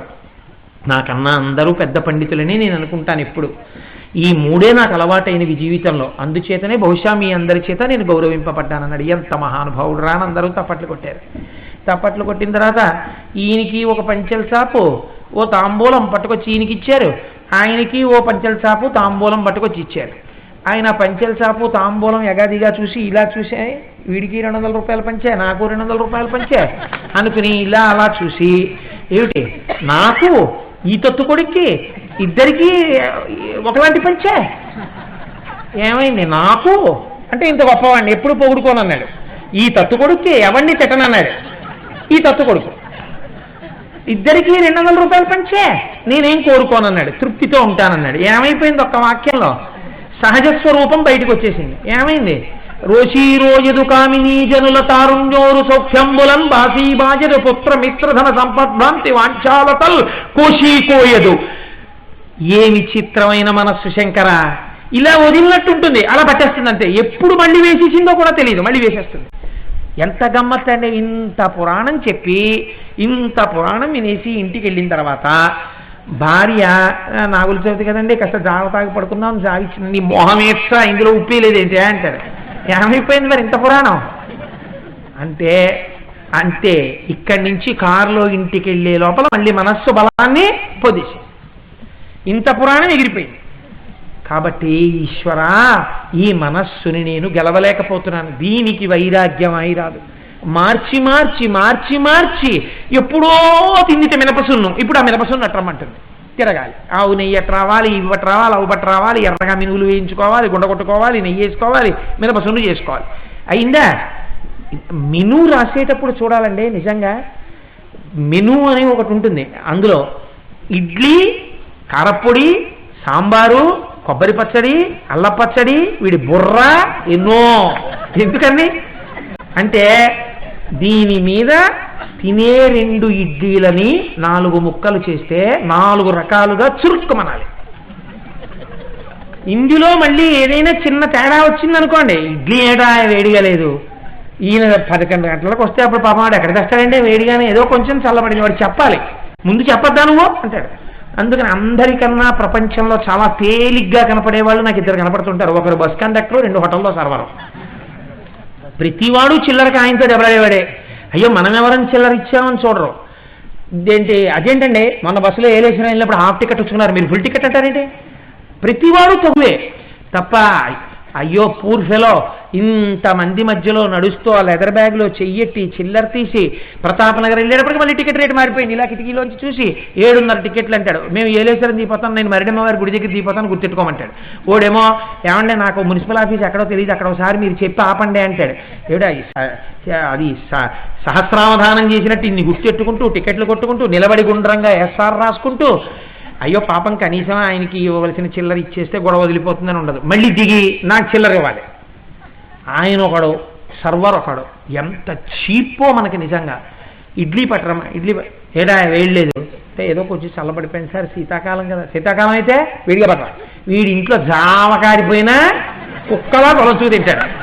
అక్కడికి వెళ్ళేటప్పటికీ వీడు ఇచ్చే 3 రూపాయలకి ఎంత హౌలు. ఎక్కడ కనపడదండి మీకు ధూర్జటి పద్యం? మీకు ఎక్కడికి వెళ్ళినా ధూర్జటి పద్యమే సాక్షాత్కరిస్తుంది. రోషీరోయదున కామినీ జనుల తారుణ్యోరు సౌఖ్యంబులన్ బాసీబాయదు పుత్ర మిత్రధన సంపద్భ్రాంతి వాంఛాలతల్ కోశీకోయదు నామనంబకట నీకున్ ప్రీతిగా సత్క్రియలు చేసి చేయదు. ఇది కూడా చెప్పేశారు ఆయన. ఎంత చిత్రమో చూడండి. నాగుల చవితి వచ్చింది, చక్క తెల్లారకట్టలు వేస్తుంది, తల స్నానం చేసేస్తుంది. అయ్యో స్నానం చేయి అంటుంది. ఆవు పాలు తెచ్చుకో, అభిషేకం చేసుకో అంటుంది. ప్రసాదం పుచ్చుకుంటుంది. ఏదో జావ తాగి పడుకో అంటుంది. ఓ నాగులు కావన్సా పట్రా అంటుంది. జంట నాగుల మీద వేయిస్తుంది. మంచి పనులన్నీ చేయిస్తుంది. పంచమి వచ్చేటప్పటికే అబ్బా అంతా ఉపవాసం 7ంటికి లేద్దాంలే అంటుంది. ఏమైపోయింది? నాగుల చవితి నాడు ఉన్నట్టు ప్రతిరోజు ఉండదు, 15 రోజులు ఉండదు. దీని అసాధ్యం కూడా. నీకు ప్రీతిగా సత్క్రియలు చేసి చేయదు, మళ్ళీ వెంటనే మారిపోతుంది. అంతవరకు ఎందుకు ఇలా అంటుంటుంది? ఓం నిధనపతయే నమః, ఓం నిధనపతాంతికాయ నమః, ఎక్కడికి వెళ్ళిపోతుంది. మళ్ళీ వెనక్కి తీసుకురావాలి. ఎలాగ ఈశ్వర దీన్ని నిగ్రహించడం నాకు చేత కావట్లేదు. ఎంత అసలు చిత్రం ఏమిటంటే దాన్ని వెనక్కి తీసుకొద్దామంటే అది జారిపోతుంది. జారిపోయిందని ఎప్పుడు తెలుస్తుందంటే మీ ధ్యానం అంతా భగ్నం అయిపోయాక, మీరు ధ్యానం చేద్దామని ఇలా భగవంతుడి గురించి ఆలోచిస్తూ ఇలా కూర్చుని ధ్యాన శ్లోకం చదవగానే ముందోసారి అలా చూపిస్తుంది. ఏ బొట్టనవేలో గోరో కనపడడం మొదలెట్టగానే అంతే. ఆ తర్వాత ఎక్కడికి వెళ్ళిపోతుందంటే కళ్ళజోడు మర్చిపోయి వెళ్ళిపోయాను ఉపన్యాసానికి, వాచి చూసుకుంటే టైం కనపడలేదు, మధ్యలో గోపాలకృష్ణస్వామి పక్కనే ఉన్నారు కాబట్టి సరిపోయింది. ఇలాంటి అస్తమానం టైం అడగడం బాగుండదు. ఇవాళ ఉపన్యాసానికి వెళ్ళేటప్పుడు పంచా కండువా పక్కనే కళ్ళజోడు పెట్టుకుందామా, ఆఖరి నిమిషంలో నాన్నగారండి ఫోను అంటే మా అమ్మాయి ఆ కార్డ్లెస్లో మాట్లాడడంలో కళ్ళజోడు మర్చిపోయి లాల్చీ జేబులోనే కళ్ళజోడు పెట్టేసి లాల్చీ అక్కడ పెట్టేసుకుంటే ఇంకా గొడవ ఉండదు. ఇప్పుడు 10 నిమిషాలు 15 నిమిషాలు అయిపోయిన తర్వాత అల్టిమేట్ రిజల్ట్ ఏంటంటే ఇలా కూర్చుని ఉన్నాడు, లాల్చీ జేబులో కళ్ళజోడు పెట్టుట. ఈ నిర్ణయం రావడం ధ్యానం కదండి. కూర్చున్నది ఎక్కడ? పూజా మందిరంలో. కట్టుకున్నది మడిబట్ట, చేసేది ధ్యానం. పాపం అక్కడ తిరిగే వాళ్ళు అంటారు, ఈయనేమిటి లాల్చీ జేబులో కళ్ళజోడు పెట్టుకోనా, ముందే కళ్ళజోడు పెట్టి లాల్చీ పెట్టనా.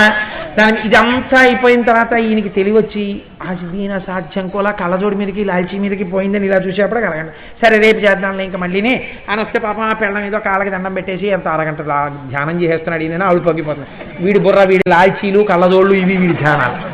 కాబట్టి నీకు ప్రీతిగా సత్క్రియలు చేసి చేయదు. అయ్యి బాబోయ్ నేను దీన్ని పట్టుకోలేకపోతున్నాను శంకర, ఇలా జారిపోతుంది. దీని త్రుళ్ళు అనసవే, నువ్వే దీన్ని అణిచేసి దీని త్రుళ్ళు నీ సేవ వైపుకి తిప్పు శంకర, నాకు వైరాగ్యం ఈ శంకర, ఇలా తిరగకుండా ఇలా ఆలోచించకుండా చెయ్యి శంకర. ఎంత తాపత్రయపడ్డారండి. భక్తికి ఆయన పాదాలే, వైరాగ్యానికి ఆయన పాదాలే, జ్ఞానానికి ఆయన పాదాలే, చిట్ట చివర అనుగ్రహం ఆయన పాదాల నుంచి. కాబట్టి ఈశ్వరుణ్ణి ఎన్ని రకాల స్తోత్రాలు చెయ్యాలో అన్ని రకాలుగా అభ్యర్థించి ఇక్కడ దాచుకోకుండా అన్నీ చెప్పుకుని తన హృదయ పద్మాన్ని పరిశుద్ధంగా అట్టే పెడితే దాని మీదకి శంకరుడన్న తుమ్మెద వచ్చి రసగ్రాహి అయి ఆ మకరందాన్ని పానం చేసి జ్ఞానాన్నిచ్చి అంతటా ఈశ్వర దర్శనాన్ని ధూర్జటికి చేయించి చిట్ట చివరికి ఆ కాళహస్తీశ్వరుడిలోకే ధూర్జటి చేరిపోయాడు. ఇప్పుడు మీరు విహంగ వీక్షణంగా ధూర్జటి జీవన గమనాన్ని భక్తి వైరాగ్య జ్ఞానములుగా ఆ పద్యాల్ని ఒక మందారమాలగా కట్టుకుని మీరు చేత్తో పట్టుకుంటే మీరు ఎంత ఆనందాన్ని అనుభవిస్తారో చూడండి. ఇది కదా. కాబట్టి ధూర్జటి ఏవి తాపత్రయపడ్డారో వాటిని నేను దిద్దుకోవాలి. దిద్దుకోవడానికి ఒకటే మార్గం, నేను కూడా ఎవరికి చెప్పుకోవాలి? ఆయనకే చెప్పుకోవాలి. కాబట్టి నేను అలవాటు చేసుకోవడమే.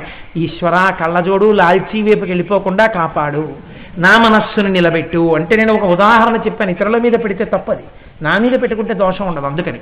కాబట్టి ఏదైనా ఈశ్వరుడికి చెప్పుకోవడం అలవాటైందనుకోండి, మీలో పెద్ద మార్పు వచ్చేస్తుంది. మీ ఇంట్లో ఉన్న పూజా మందిరంలో నీ తీసుకొచ్చిన విగ్రహం అనరు మీరు.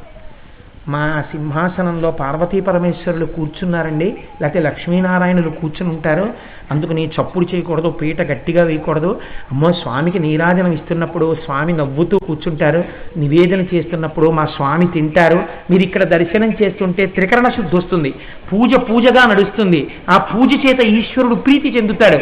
మీరు ఆయనతో మాట్లాడి చెప్పుకుంటే ఆయన వింటాడు, మీ మనస్సు మారుస్తాడు, దానివల్ల మీకు వైరాగ్య భావన కలుగుతుంది. దాని వలన ఇల్లు వాకిళ్ళు ఏం వదిలేయక్కర్లేదు, ఆ ఇంట్లోనే ఉంటారు, సంగం తగ్గుతుంది, జ్ఞానము కలుగుతుంది, మనుష్య జన్మకి ప్రధాన ప్రయోజనమైన మోక్షాన్ని పొందుతారు. కనీసం కొంతవరకైనా ప్రస్థానం నడుస్తుంది.